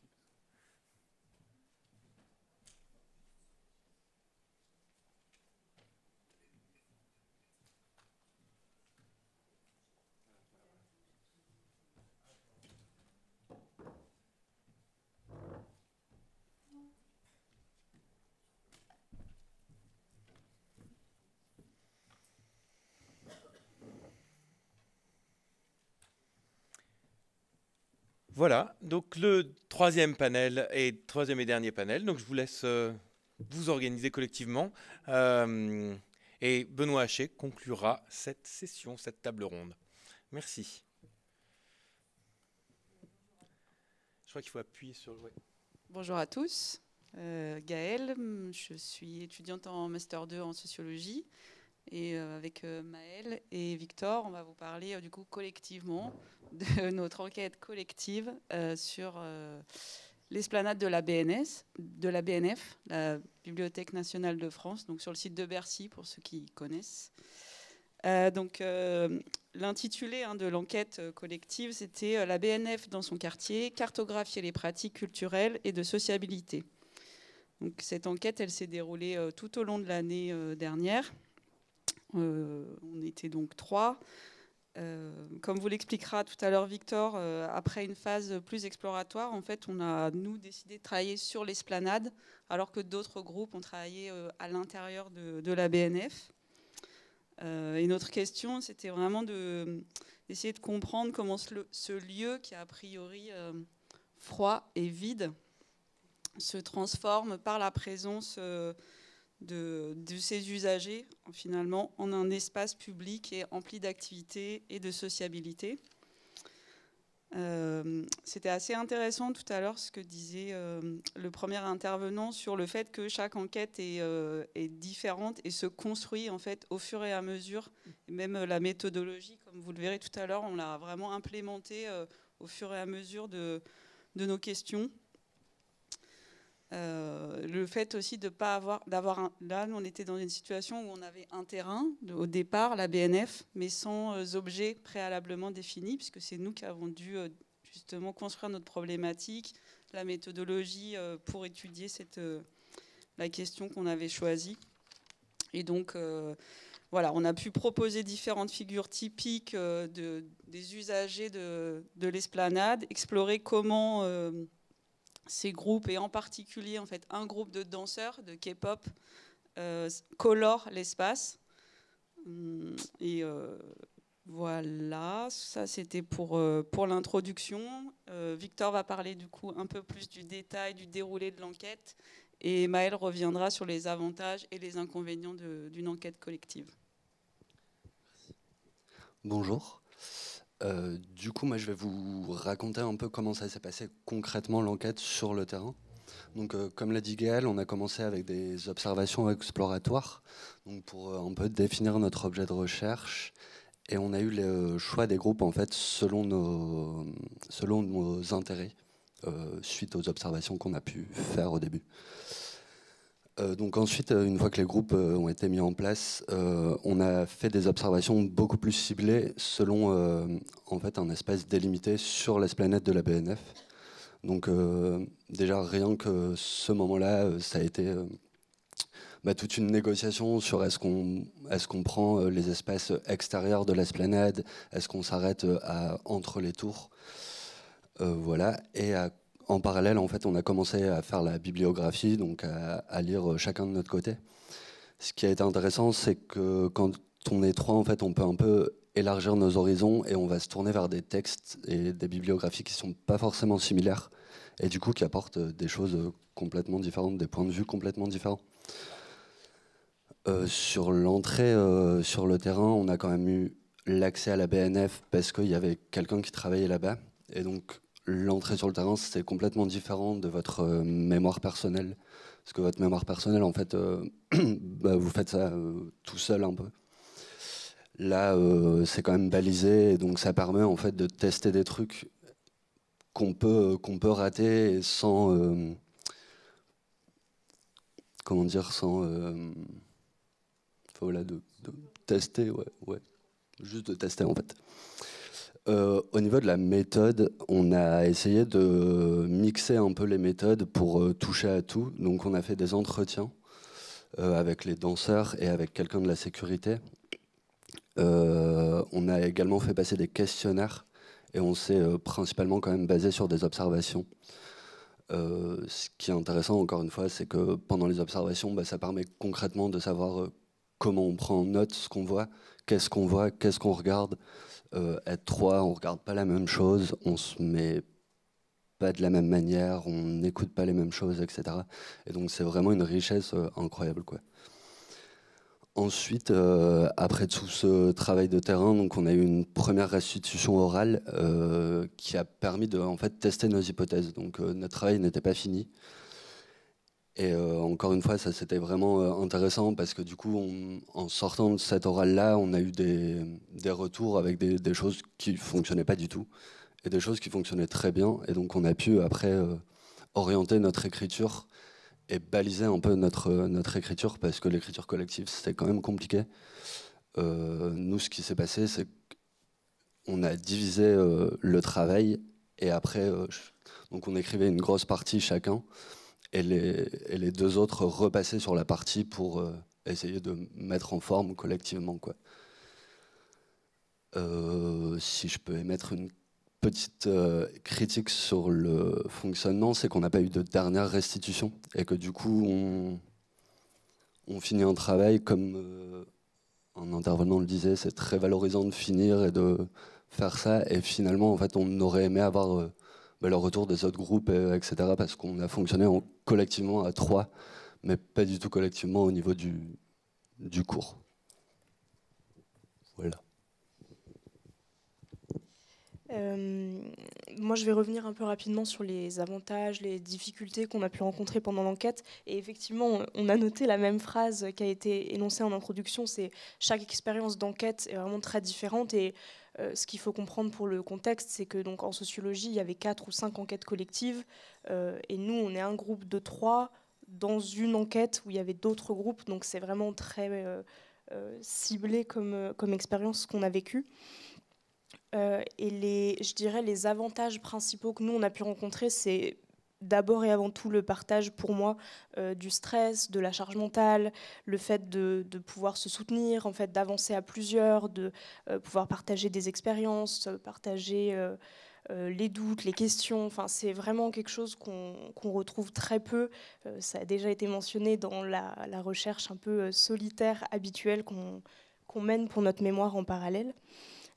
Du coup, ce qui découle de ça, c'est vraiment de pouvoir croiser les regards, les approches, les méthodes, les expériences, à la fois sur, par exemple, les connaissances pratiques. Gaëlle habitait pas très loin de la BNF, connaissait déjà le quartier, ce qui n'était pas du tout mon cas, qui n'était jamais venu à Paris avant cette année. Et en fait, ça paraît anecdotique, mais ça nous a donné accès à des connaissances qu'on n'aurait jamais eues sinon, parce qu'elle a pu passer sur l'esplanade à des moments où jamais aucun d'entre nous deux n'aurait pu aller, parce qu'elle avait connaissance d'autres groupes que nous, on n'aurait pas vus, à d'autres horaires, etc. Et donc, en fait, le fait d'être plusieurs, ça permet quand même d'avoir des regards différents. Et même en y allant en même temps, on s'est par exemple rendu compte, grâce à Victor, que nos enquêtés étaient majoritairement des jeunes filles. Et en fait, avec Gaëlle, ça ne nous était pas venu à l'esprit parce que ça nous avait moins marqué, parce qu'on a des socialisations féminines et que donc on avait moins vu ça. Et en fait, on passe parfois à côté de points un peu essentiels du terrain quand on est tout seul. Et là où la complémentarité d'être plusieurs permet vraiment de voir des choses qu'on n'aurait pas vues sinon. Un des autres avantages, et ça a été mentionné par Soledad, c'est vraiment la sociabilité des chercheurs et des chercheuses. Non seulement on a construit une équipe pour une recherche, mais on s'est aussi suivi sur à côté, on s'est aussi demandé où on en était dans notre mémoire. On a aussi croisé les personnes des autres binômes ou trinômes à la BNF un peu régulièrement. Et donc il y a quand même ce rendez-vous régulier qui permet de suivre aussi les trajectoires d'autres chercheuses qui ont notre âge ou qui ont nos expériences, qui ont nos difficultés. Notamment, on était 3 à avoir des situations un peu similaires de cursus en parallèle, et donc le fait de pouvoir partager cette expérience de la double charge, à la fois du mémoire, de l'enquête, mais aussi de tout notre à côté, c'était particulièrement important pour nous. Et puis le dernier point peut-être positif de cette enquête, enfin parmi d'autres, mais en tout cas dans ceux qui me semblent les plus importants, c'était qu'on avait aussi un collectif d'enseignants. Donc on était non seulement plusieurs à enquêter, mais on avait aussi 3 enseignantes. Et moi j'ai trouvé ça très intéressant, notamment, donc Alice était encore en thèse à l'époque. C'est ça, t'es toujours en thèse, t'as pas encore soutenu. Et... pardon. Et donc on a pu avoir à la fois, moi j'ai trouvé tes retours très instructifs sur comment est-ce que tu mettais en pratique actuellement dans ta recherche, notamment je me rappelle l'analyse des observations que nous on avait pu faire. On a eu accès grâce à Irène qui travaillait à la BNF par exemple aux étages, ce qui nous a permis, alors là littéralement un autre point de vue à 7 mètres de hauteur par rapport à ce qu'on avait comme observation d'habitude. Et puis voilà, le fait d'avoir 3 enseignantes qui pouvaient nous suivre, c'était aussi très précieux. Et puis je vais clôturer rapidement sur les difficultés.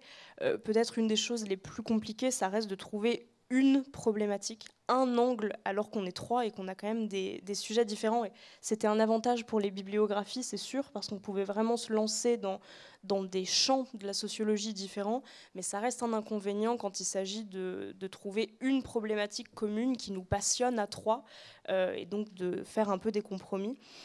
C'était aussi difficile, j'ai trouvé, de jongler entre le mémoire, qui est notre voie principale, ça a également été mentionné en introduction, et puis ce qui est très demandant, c'est très prenant, une enquête collective. On a du mal en plus à doser, à savoir exactement quels sont les attendus, combien d'heures d'observation on est censé faire.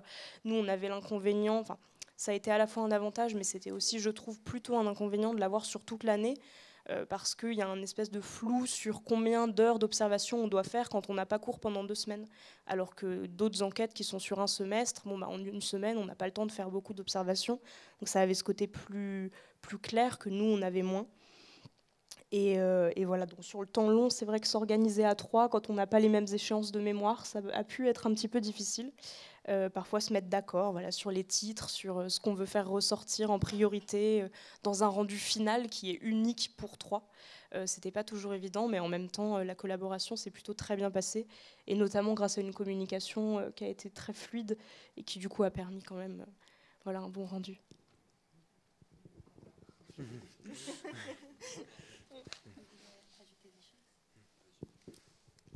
Merci. Bonjour, donc comme ça a été dit, j'ai été une des encadrantes de cette enquête collective, en fait, avec Valérie Baudouin et Irène Bastard.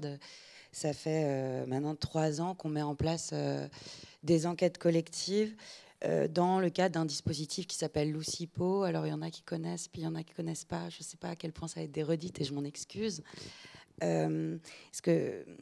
Donc ce dispositif, c'est vraiment l'idée de mettre en lien et de penser l'enquête collective, certes au niveau des étudiants et étudiantes, mais aussi au niveau des acteurs.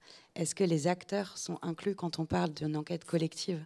Je pense que ça soulève aussi tout plein de questions. Nous, l'idée, c'était d'essayer, en fait, avec ce dispositif, de questionner en travaillant non pas sur, mais avec les institutions ou associations, enfin voilà, ça dépend qui est le partenaire.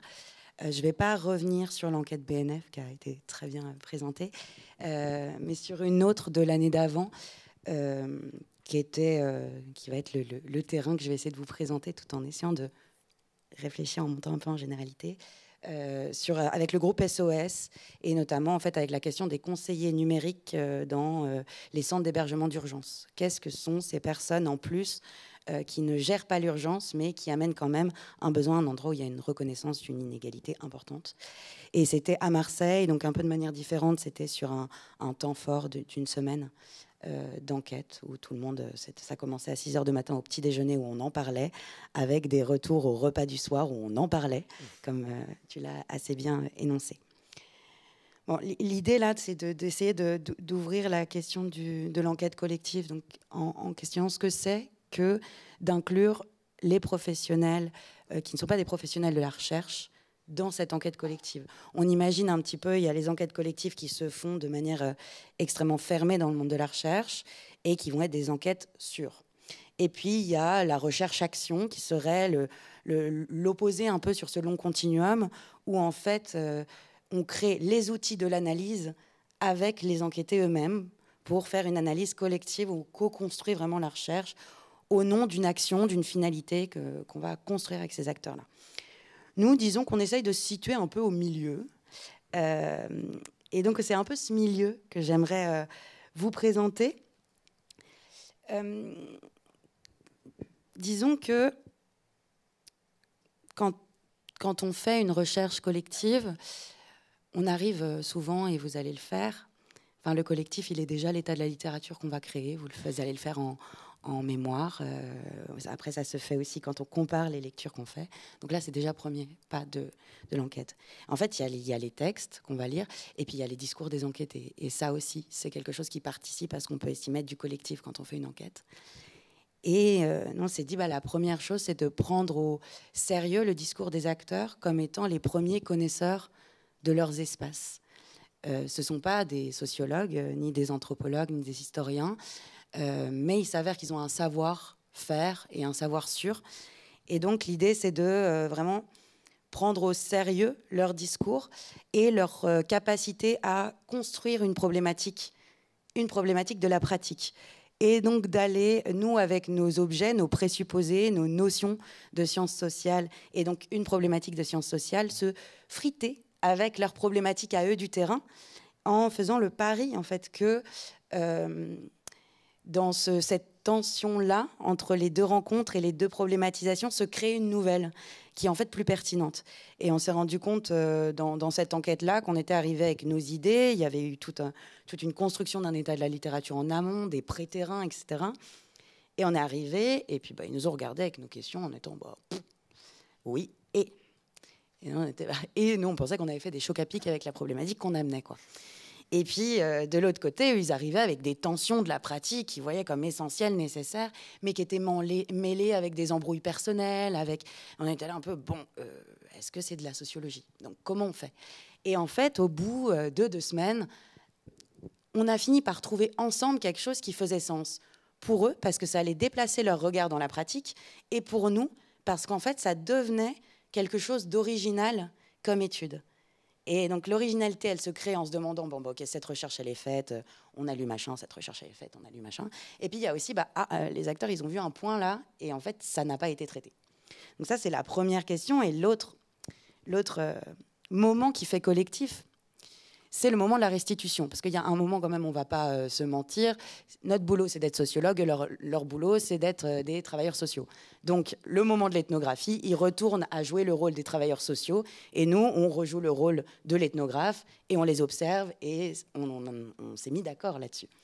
Et il y a un moment, le moment de la restitution, on refait enquête collective avec eux. Parce qu'on va leur présenter nos résultats, qui vont en discuter, qui vont les remettre en cause, que nous, on va redéplacer nos analyses.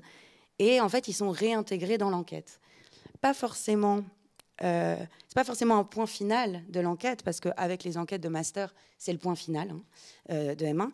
Mais en fait, on peut faire des restitutions sur des enquêtes autant plus longues. Et en fait, c'est des moments où on relit notre pratique et on a des nouvelles problématiques qui naissent et qui sont co-construites avec eux, parce qu'on est arrivé avec nos hypothèses, ils ont remis les choses en cause. Et puis on repart sur le terrain, on refait des essais, et puis 6 mois plus tard, on revient leur faire une restitution, et rebelote, rediscussion, etc. Et si vous êtes d'accord, je ne sais pas quand... Ouais, ça va ? Ok. J'aimerais un peu vous présenter ces moments de restitution, un peu à la manière d'une ethnographe, parce qu'ils le savent. Moi, je me suis amusée à faire de l'ethnographie de nos restitutions, en fait. Et donc, j'ai tout plein de notes de carnet de terrain, de restitution, avec leur accord évidemment. Là, ce ne sera pas vous, ce sera ceux d'avant. Mais voilà, plus simple. Et disons qu'en fait, se pose la question, comme se pose la question au début quand on débarque sur un terrain et qu'on veut faire de la recherche avec, de quoi on parle, se pose la question de qu'est-ce que vous voulez qu'on vous rende comme connaissance, comme savoir, qu'est-ce qui vous intéresse. Et c'est pas évident. Assez souvent, on aimerait des connaissances sur nos publics, par exemple.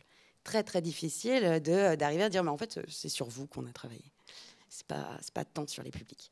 Ça c'est un peu compliqué et donc il y a eu toute une négociation que je vais vous lire entre donc c'est anonymisé, Véronique, une directrice du travail social, et moi sur le moment de qu'est-ce que les étudiants vont dire et comment on organise cette restitution là. Et donc j'essaye de lui dire que globalement ils ont travaillé sur les travailleurs sociaux, quoi. Et je dis, je comprends que c'est pas le cœur de ce qui vous intéresse, mais vous ne pensez pas que mettre en perspective vos différents discours pourrait être intéressant, les différents discours des travailleurs sociaux? Et Véronique me répond, non, mais Plus sérieusement, on les connaît, les problèmes d'orga du service, les problèmes RH, les heures impossibles, le turnover, et j'en passe. Je ne vois pas bien ce que ça peut apporter d'enfoncer les problèmes. Et puis les embrouilles entre nous, on les connaît aussi. Ici, on ne mâche pas nos mots. Donc, à part rouvrir des problèmes sans solution, non. Mais je ne pense pas que ce soit pertinent, en fait. Mais après, je ne veux pas empêcher les étudiants de raconter ce qu'ils ont vu. Hein. Donc, voilà, il y avait une résistance. Et puis, petit à petit, en papotant, on en est venu à la question que, évidemment, qu'on n'allait pas leur apprendre leur métier. Et ce n'est pas à l'endroit juste qu'on se plaçait. Mais que ce qui permettait, dans le collectif qu'on avait créé avec eux, ce qui était intéressant, c'est que nous, on avait des points de vue de groupes professionnels différents et qu'en fait, on amenait la discussion sur des relations. Et on ne va pas leur apprendre leur métier. Par contre, on peut discuter de comment on perçoit leurs relations avec d'autres groupes professionnels et comment eux les pensent. Et là, ça commence à devenir quelque chose d'un peu différent de leur manière de concevoir leur métier. Peut-être, là, on allait pouvoir discuter un peu plus loin avec eux sans jamais leur expliquer leur job.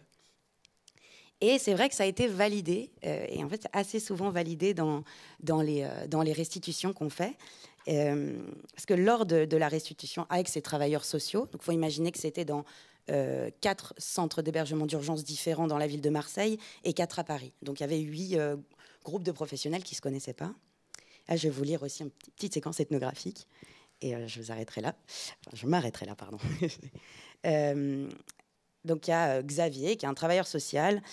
Donc présentation des élèves a été faite, enfin en tout cas un des groupes où ils étaient 3 qui travaillent sur la question du rapport entre travailleurs sociaux et ceux qu'on appelle les accueillants, qui sont les agents de sécurité à l'entrée des centres d'hébergement d'urgence et qui ouvrent les portes et enregistrent les personnes qui viennent dormir la nuit.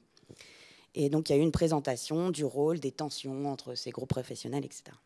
Donc il y a Xavier, un travailleur social, qui dit: alors bon, déjà, merci beaucoup pour votre présentation. C'était vraiment éclairant sur les liens entre les différents professionnels et on a rarement le temps de faire une pause pour réfléchir à notre propre travail. Après, je trouve que votre manière de présenter les accueillants comme faisant partie du travail social, bah non, ils ne sont pas formés à ça en fait, mais à la sécurité et à l'accueil. Et là, Hélène, une autre travailleuse sociale, lui répond: non mais attends Xavier, il y en a qui bossent là depuis 10 ans et tous les gars passent par eux. Certains qui ne sont même jamais rentrés dans nos bureaux. Ils sont l'interface avec les usagers. Tu ne peux pas les réduire à la sécurité. Xavier répond, bourru: ne me fais pas dire ce que j'ai pas dit. Mais juste, ce ne sont pas des travailleurs sociaux. Et quand ils se prennent pour des travailleurs sociaux, bah, ils se plantent. Et ils font plus de mal que de bien, je suis désolée. Nolwenn, une autre travailleuse sociale, dit: on en revient à leur point en montrant les élèves. Désolée, ça déborde un peu du cadre de la restitution, hein. Lucie, une étudiante, du coup répond: non, pas de problème, hein, c'est une discussion vraiment intéressante pour nous. Nolwenn reprend: juste, je crois que ce qu'ils mettent en lumière, là, les étudiants, c'est qu'il faut demander des formations des travailleurs sociaux pour les accueillants, pas pour qu'ils nous remplacent, mais pour qu'on travaille mieux ensemble. Et peut-être que nous, on pourrait demander dans notre formation à faire au moins une nuit, histoire de mieux comprendre leur job aussi. Enfin, je dis ça comme ça, hein, mais... Et Xavier l'interrompt: et on devient tous remplaçables. Hélène: justement pas, Xavier. Véronique, la directrice, qui au début me disait que ça allait pas être très intéressant, temporise. Bon, c'est une discussion importante qu'on a là et il faudra qu'on la continue en réunion interne. Et je suis d'accord avec Xavier, votre exposé nous fait regarder un problème quotidien un peu différemment, surtout sur la question de la formation, comme le dit Nolwenn. Maintenant, peut-être qu'on peut laisser la place à la présentation des autres étudiants, non ? Voilà, cette séquence-là, je trouve qu'elle montre ce que c'est qu'une enquête collective quand on dézoome ce que c'est que le collectif et qu'en fait, le collectif, c'est plusieurs groupes. Le groupe des étudiants et étudiantes, comme vous l'avez dit, à 3. Le groupe des étudiants et étudiantes, en fait, c'est un groupe classe et chacun est arrivé avec ses problématiques, mais la restitution est collective. Et puis, on a aussi ce que c'est que faire collectif avec ces acteurs-là qui réagissent. Je veux dire, ça, c'est des bijoux pour faire une suite d'enquêtes. Mais donc, il y a le côté heuristique, mais c'est aussi des bijoux pour eux. Parce que tout d'un coup, ça a déplacé leur point de vue de professionnel. Et c'est pas qu'ils vont arriver avec des grands mastodontes théoriques et des grands concepts qu'ils vont ramener sur leur terrain. Mais ça a ouvert une brèche de discussion à un endroit qui n'était pas, a priori, celui qu'ils avaient identifié. en conclut. Et je suis désolée si j'ai été trop longue. C'est juste pour vous dire que l'enquête collective en partenariat, c'est une enquête qui me semble être doublement collective, avec certes le collectif des étudiants et étudiantes, mais également un collectif donc plus large, qui inclut les partenaires. Ce collectif, il inclut... Ce collectif, qui inclut les partenaires, n'est pas un collectif de travail, parce que les partenaires ne vont pas devenir sociologues. Et ce serait extrêmement les prendre de haut que de défendre qu'en fait, notre manière de faire est la bonne et qui devrait avoir nos méthodes. Mais il est un collectif qui se donne une thématique, on revient à l'introduction, un objet commun et un espace délimité de réflexion. Et en ça, on peut considérer que sans se voler ce travail, nous ne sommes pas des TS, ils ne sont pas des sociologues, et en respectant une sorte de division du travail, on reconnaît et on fait collectif par la thématique et la délimitation de l'espace d'analyse, et d'accepter ensemble qu'on va analyser et créer une réflexivité commune sur cet objet. Il s'agit alors de jouer chacun son rôle en acceptant de s'alimenter et faire le pari que ça va éclairer tout le monde, en fait. Et ce collectif général, il ne va pas exister tout au long de l'enquête. Justement, par respect de la division du travail, il y a un moment où il faut se séparer, où les étudiants vont être en mini-groupe, des moments où en fait, ils écrivent de manière même individuelle, des moments où les partenaires sont présents, des moments où ils ne le sont pas. Mais il y a vraiment le moment de la problématisation et le moment de la restitution qui semblent être des moments où on fait collectif de manière générale, pour ensuite faire plus petit collectif. Voilà. Je sais pas si... Désolée, j'étais très bavarde. Merci. Si vous voulez commenter, et puis... Donc, alors, peut-être des questions sur ces enquêtes, et ensuite on donnera la parole à Benoît Haché qui conclura, et qui vous fera une synthèse remarquable de tout ce que vous avez entendu, parce que nous sommes effectivement allés dans des directions très riches et variées. Vous avez des questions au sujet de ces enquêtes ? Ah, une question au premier rang. Et une question aussi.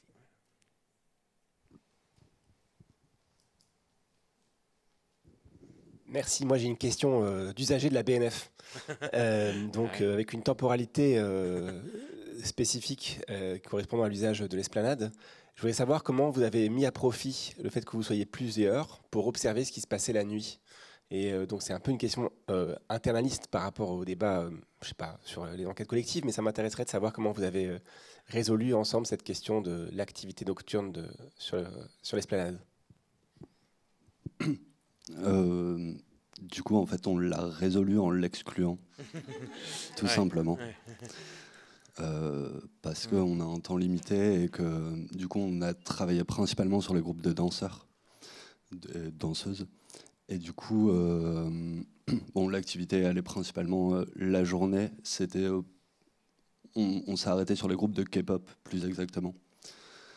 On aurait aimé travailler sur les groupes un peu plus organisés. Il y a des groupes sur Facebook, etc. etc. Il y a aussi une limite de temps. On n'a pas forcément évoqué ça, mais en fait, c'est vraiment compliqué de gérer son temps et encore plus collectivement. Donc on a exclu la question pour ne pas la traiter. On l'a aussi exclu parce qu'on a eu un entretien avec le responsable de la sécurité, de la sûreté de la BNF, qui nous a expliqué ce qui se passait, du coup, en tout cas avec son regard à lui, la journée, le week-end, le soir, la nuit. Lui, son propos, c'était qu'il ne se passe rien sur l'esplanade de la BNF, et encore moins la nuit.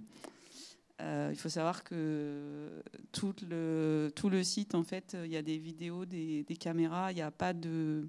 Personne ne s'installe la nuit à la BNF, sur l'esplanade en tout cas. Donc, c'est pas un lieu exactement comme un autre. Et pour compléter, on avait 2 contraintes matérielles aussi. La première, c'est la temporalité. En fait, on a fait la majorité de notre terrain entre janvier et mars, sur une année où il faisait très froid et où il a beaucoup plu. Donc en fait, même en voulant enquêter la nuit, je pense que ça aurait aussi été compliqué. Et il me semble, pour y être quand même allé à certaines tombées de la nuit, qu'en fait la majorité des personnes qui s'installent à la BNF la nuit sont en fait plutôt sur les marches ou un peu sur l'extérieur. Et on a quand même fait le pari et le choix de s'intéresser à l'intérieur des tours et donc au jeu avec l'architecture interne plus de la BNF, tout ce qui a été pensé par Dominique Perrault, plutôt que ce qui est autour de la BNF et les escaliers. Donc c'est aussi ces deux raisons matérielles-là qu'on fait qu'on ne s'est pas épanché sur la nuit. Merci, merci beaucoup. Il me semble qu'il y avait une autre question à vous. Merci. Il faut appuyer sur le petit bouton qui est... Ouais. Oui, c'est bon. Voilà. Bon, j'ai réussi.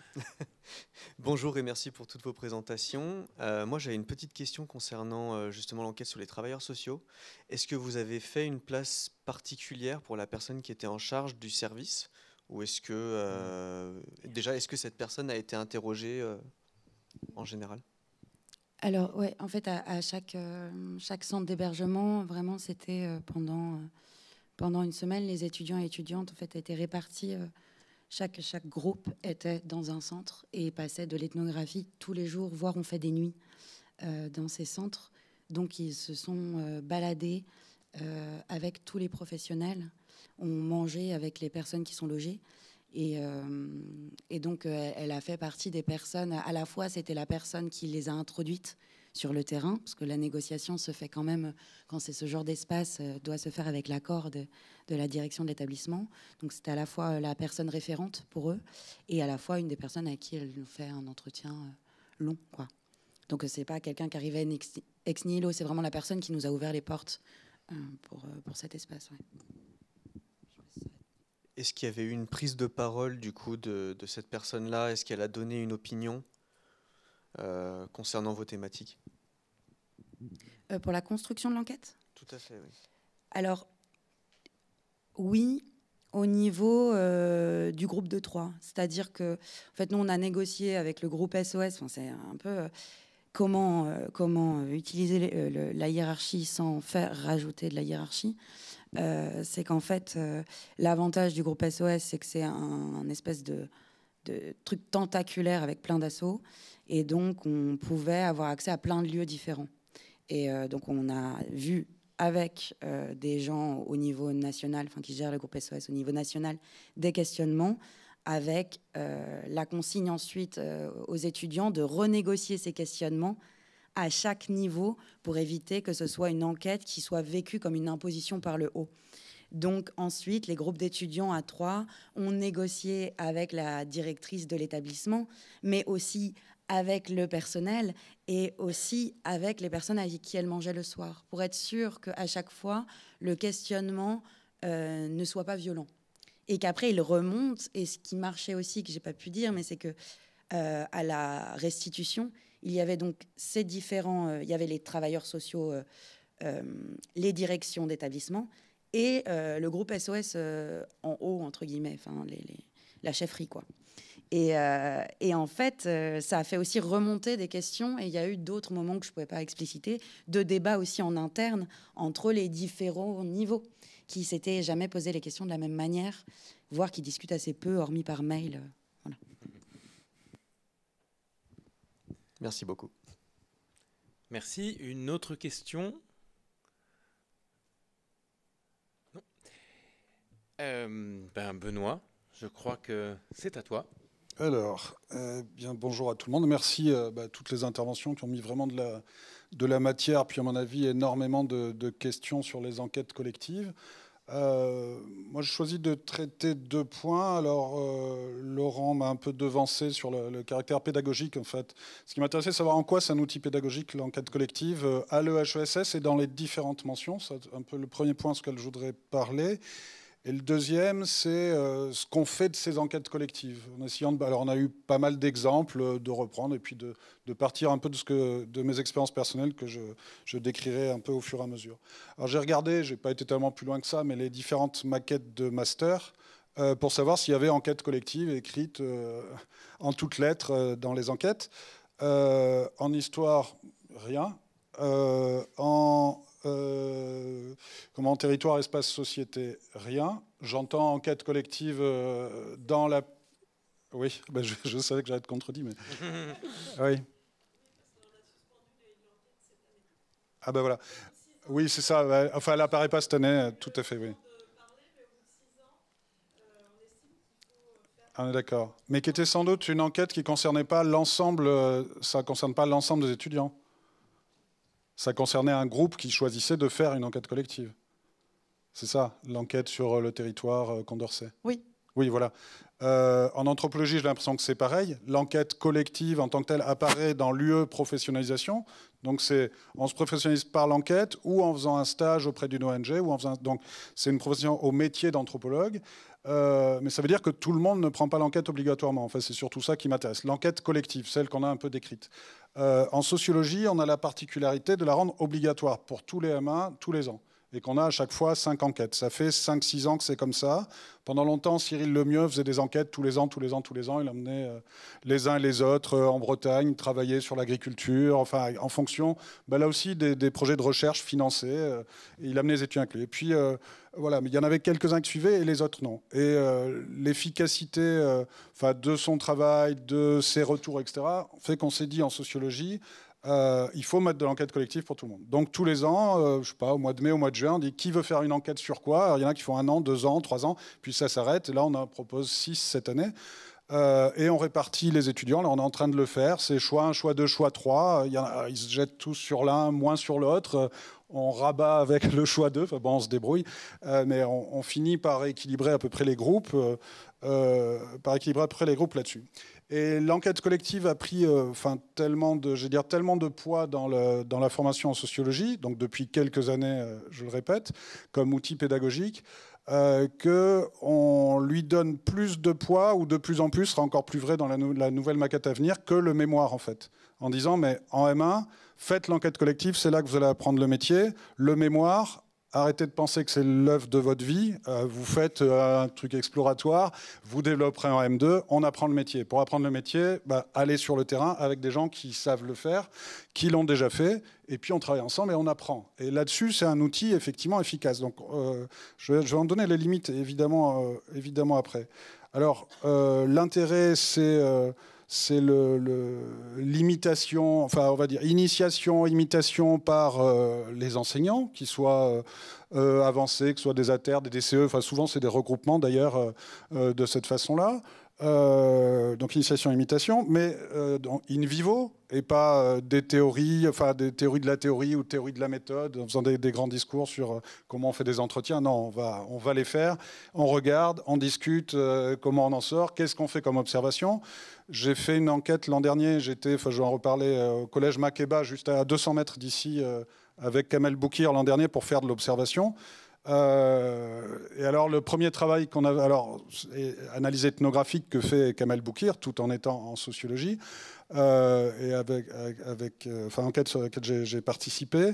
Le premier travail, c'est de dire arrêtez quand vous voyez quelque chose, de dire c'est de la domination, c'est des rapports de classe, décrivez. Quand c'est que vous décrivez, on commence par décrire et on monte en généralité après. Et la grande difficulté peut-être qu'on a trouvé nous avec les licences de sociaux, c'est on ne décrit pas en plaques des choses qu'on a dans la tête. Foucault, sur le collège, voilà, il y a Foucault partout, on ne sait pas pourquoi Foucault, on ne sait pas comment.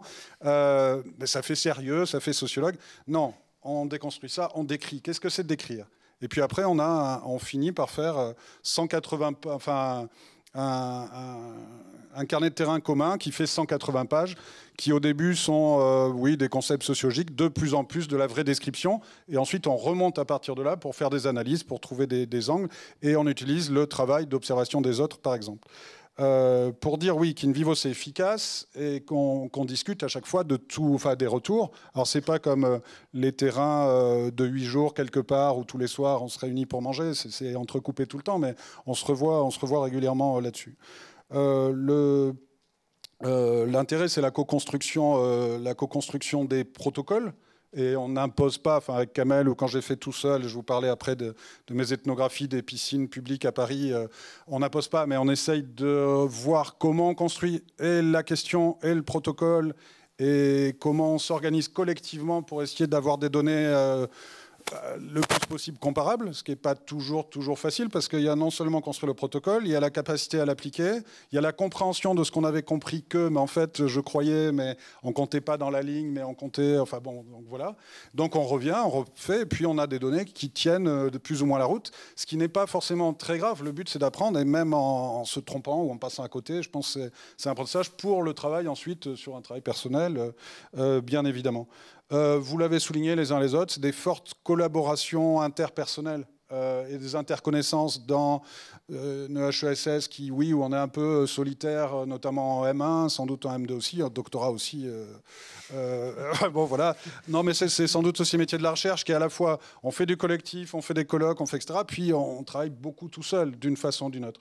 Et ici, on suit des séminaires beaucoup tout seul. Enfin, vous allez vite le voir. Donc, ça crée des petits groupes d'interconnaissance. Et c'est pas l'amphi auquel on parle, c'est pas le cours plus général. Puis on est sur le terrain, il faut résoudre des choses. Alors, ça veut pas dire qu'on va. Moi, je n'allais pas forcément avec les étudiants dans les piscines. On y va chacun et puis on va rapporter ce qu'on a fait, mais on peut débriefer en voyant ce qu'on a pu faire là-dessus. Forte collaboration. Parmi les difficultés, les limites, il y a sans doute les passagers clandestins dans les groupes, mais ça, il y en a partout. C'est-à-dire, il y a un qui bosse, il y a un qui bosse pas. On a beau taper dessus, ou trouver des solutions, je sais pas, c'est comme ça. C'est compliqué, mais ça, on le retrouve dans n'importe quel groupe, sans doute. Des risques d'appropriation du travail étudiant par les enseignants, ça a été dit aussi, de ne pas citer, de reprendre, de faire bosser, puis d'aller reprendre tout pour faire son article ou son bouquin, etc. J'y reviendrai sans doute un petit peu. Les risques... ah oui, non, je vais arriver après à ça. Dans tous les cas, bon, c'est beaucoup de travail, je crois que c'était dit, sacrificiel. Bon, je ne sais pas si c'est sacrificiel, parce qu'il y a quand même un... On va quand même, enfin je dis on va quand même, je ne sais pas, Vézelay, comment vous faisiez, etc. Mais en tout cas, Emmanuel, tu vas sur des terrains qui t'intéressent très très fort, j'imagine, ces questions-là. Ouais, enfin non, en l'occurrence, c'était vraiment une innovation aussi pour moi. Donc c'est aussi un engagement scientifique important. Voilà. Parce que j'ai l'impression que souvent, enfin, les chercheurs, les uns les autres, qui proposent des enquêtes, ils vont sur des terrains qu'ils sont en train d'aborder, qu'ils connaissent bien, qui veulent aborder d'un angle différent. Et c'est aussi une manière de continuer à travailler en connaissant et la littérature et les objectifs et tout un tas de choses. Mais peut-être qu'il y a des enquêtes beaucoup plus gratuites en disant on fait juste, on s'entraîne à essayer de voir comment ça marche sur tel terrain qui n'est pas du tout mon terrain. Mais bon, enfin voilà, je te laisse réagir après si tu veux. Donc, c'est d'approprier. Oui, beaucoup de travail, de préparation, d'ouverture de terrain, etc., qui effectivement amène, enfin pour nous, hein, dans les enquêtes que j'ai pu faire, on amène les étudiants en ayant ouvert les terrains, parce qu'on n'a pas le temps. Enfin, il y a un problème de temporalité qui est court. Pour ouvrir les terrains, ne serait-ce que des piscines, je sais pas, du 19e, ce que j'ai fait, ou du 18e, il faut aller à la direction générale des sports, il faut voir le grand chef des piscines, il faut qu'il donne l'autorisation, il faut que l'autorisation descende à la piscine, et puis tout le monde est d'accord, et quand les étudiants y arrivent en disant on vient faire l'enquête autorisée par, il dit j'ai jamais entendu parler. Mais rentrez quand même. Enfin, finalement, c'est des trucs de terrain, enfin, qui se passent tout le temps. À Makeba, pareil, hein, pour rentrer dans Makeba, c'est Makeba, Makeba, collège à côté, hein, on a réussi à faire rentrer, je sais pas, 10 étudiants qui avaient carte blanche pour aller partout. Dans un collège, ça n'arrive jamais, en fait. Mais c'est 3 ans d'interconnaissance, de travail avec la principale adjointe, sur tout un tas de projets, de collaboration, etc., qui fait qu'on ouvre. Donc, toute la question d'ouverture de terrain est déjà faite. Vous rentrez sur les terrains qu'on a ouverts, et des fois, il faut des mois en amont, voire des années de connaissances avec des gens, mais c'est pour ça qu'on travaille aussi sur nos terrains, parce que c'est sans doute plus facile. Oui, le risque, alors qu'on a remarqué en sociologie cette année en particulier, autour des contrats doctoraux. On a tellement mis le poids sur le terrain, les méthodes, la méthodologie du terrain, etc. Je vais revenir sur les contrats doctoraux, qu'on se dit, mais en fait, est-ce qu'on n'a pas oublié un peu le niveau théorique ? Je dis ça parce que les collègues qui ont fait les contrats doctoraux cette année, donc quand on se présente pour un contrat doctoral, donc on est un très bon étudiant de M2, ça c'est un peu plus tard pour vous, ils présentent des projets et il a été trouvé cette année particulièrement, peut-être les années avant, que le niveau théorique est moins bon que le niveau méthodologique, terrain, ouverture, réflexivité, etc. Et que c'est peut-être faire trop de travail de terrain ou que du travail de terrain. Enfin, ça nécessite de remettre un peu la barre d'un autre côté et refaire, peut-être que je crois en anthropologie vous faites ça, en histoire sans doute, les grands courants de l'anthropologie, enfin des cours un peu plus solides de ce point de vue-là. Parce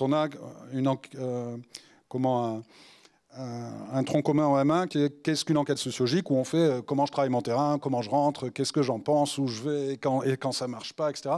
Voilà, mais peut-être faut relire un peu Passeron, Lahire et compagnie pour ce qui nous concerne, ou les débats un peu d'actualité. Je finis en 3 minutes. Trop court, on l'a dit. Et puis peut-être un des problèmes aussi de l'enquête, c'est l'attente de la forme scolaire. Vous parliez de, oui, il fallait faire le rendu, est-ce qu'on va avoir une bonne note? Enfin bon, et ça c'est fatigant, mais ça, on devient un vrai étudiant à l'EHESS quand on sort de la forme scolaire. Et ce qui nous intéresse, c'est pas si on va avoir 14 ou 15 ou 18, mais c'est le projet intellectuel et de recherche en fait. Ça prend un peu de temps, mais au début, il faut essayer d'en sortir. Qu'est-ce qu'on en fait de ces enquêtes collectives? Bon, c'est déjà des exercices pour les étudiants de présenter dans un format, un rendu écrit, oral. C'est un exercice, là, cette fois-ci, très, très scolaire. Restitution ensuite, éventuellement, sous différentes formes, avec OSIPO ou sans OSIPO. J'étais mardi à Makeba pour ces questions-là. Est-ce que, oui, ça les intéresse, ils ont les yeux qui brillent de savoir qu'est-ce qu'on va leur apporter, le principal et les enseignants. Leur question étant, mais comment on peut expliquer qu'ils se tapent dessus dans la cour et qu'ils s'insultent? Nous, on ne comprend pas. Alors, on a envoyé tout le monde essayer de regarder et puis dire, bah oui, mais on rit avec, c'est pas les mêmes insultes, et puis les garçons, les garçons-filles, ça marche pas pareil. Puis, enfin bon, on a apporté des éléments. Bon, bref, il faut continuer l'enquête parce qu'il y a d'autres choses à faire et continuer l'analyse.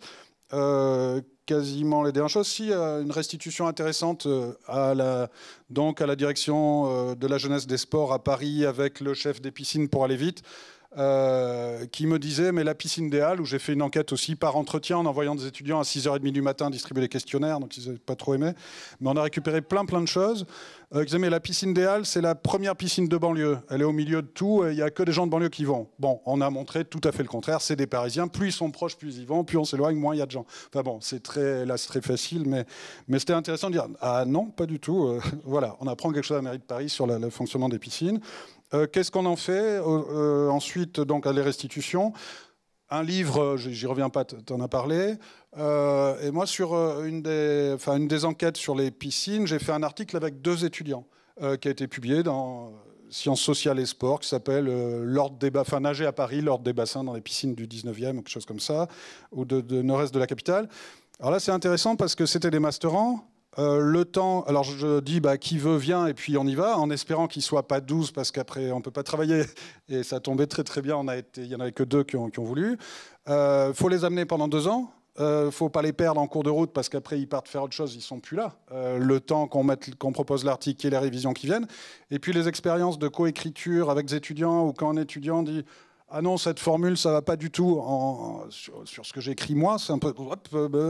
on va essayer d'être tranquille, on va manger son chapeau, puis finalement, on arrive et puis il est publié.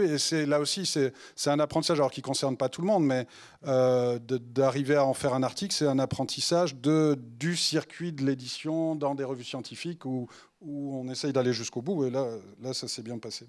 Voilà, un mot de conclusion.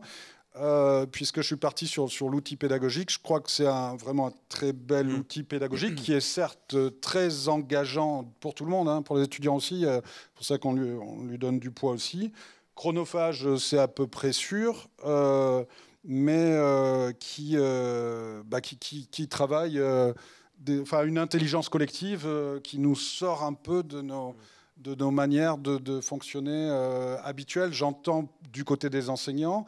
Et après, si je fais un parallèle, moi j'ai été enseignant dans le secondaire pendant longtemps, c'était un peu comme on attendait un peu le voyage de fin d'année pour aller en forêt de Fontainebleau ou je sais pas où. On dit, enfin on respire, on les connaît, on fait autre chose. Et là, il y a quelque chose de cet ordre-là, toute comparaison gardée. Voilà, merci. Merci Benoît.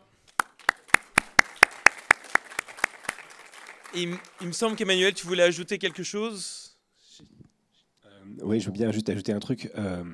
Je suis d'accord avec le côté classe verte qui compte, parce que même en histoire, on fait des classes vertes, on va aux archives et parfois c'est amusant. Non, je pense que en fait, le terme sacrificiel, évidemment, est complètement exagéré.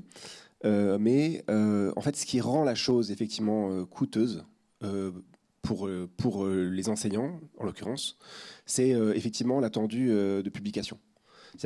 Tu parlais de la restitution. Une fois que tu te places dans une perspective pas seulement pédagogique, mais éditoriale, le fait d'amener une enquête collective au niveau d'une publication scientifique, et on ne te fera pas de cadeau, hein, parce que ça reste peer-reviewé et ainsi de suite, ça suppose quand même une exigence et un investissement encore supérieur, et un encadrement des étudiants et des étudiantes pour les amener à intérioriser des normes de production scientifique qui sont encore plus exigeantes, parce que c'est ce qui correspond en fait à l'après-thèse, et pas à un stade de professionnalisation beaucoup plus avancé.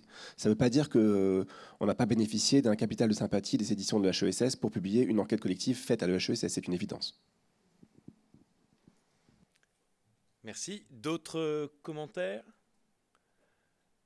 Non, bon bah écoutez, j'avais entendu lors des premières journées de rentrée où je suis arrivé à l'EHESS, c'était avant la pandémie, tout a changé depuis, mais j'avais entendu, vous allez voir la recherche, c'est formidable, vous allez être seul, ce qui m'avait un peu glacé. Donc là, je suis vraiment content d'avoir entendu aujourd'hui la recherche, ça peut être collectif, c'est compliqué certes, mais c'est collectif, c'est exaltant. Donc merci infiniment à nos participantes et participants, à nos interprètes. Merci beaucoup, merci à vous. Et merci aussi à Marie-Paul Hill et Régis Lagdanoffen qui ne sont pas là, mais qui nous ont aidés à constituer cette table ronde. Voilà, donc ces journées de rentrée s'achèvent.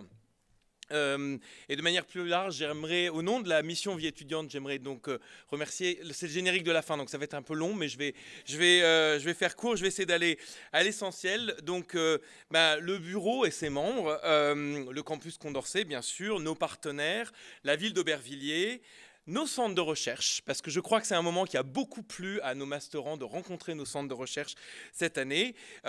Notre maison d'édition qui joue un rôle important, le Pôle Langue, le service communication, l'ADIS, l'ADRIL, le SAIP, l'ADEV, enfin voilà, tous ces acronymes qui vous sont familiers.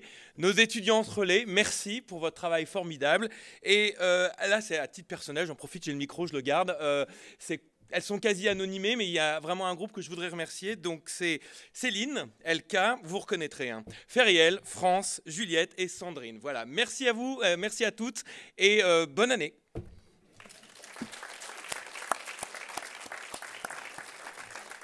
Voilà.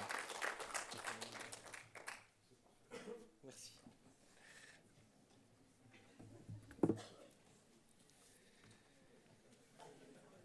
Merci beaucoup.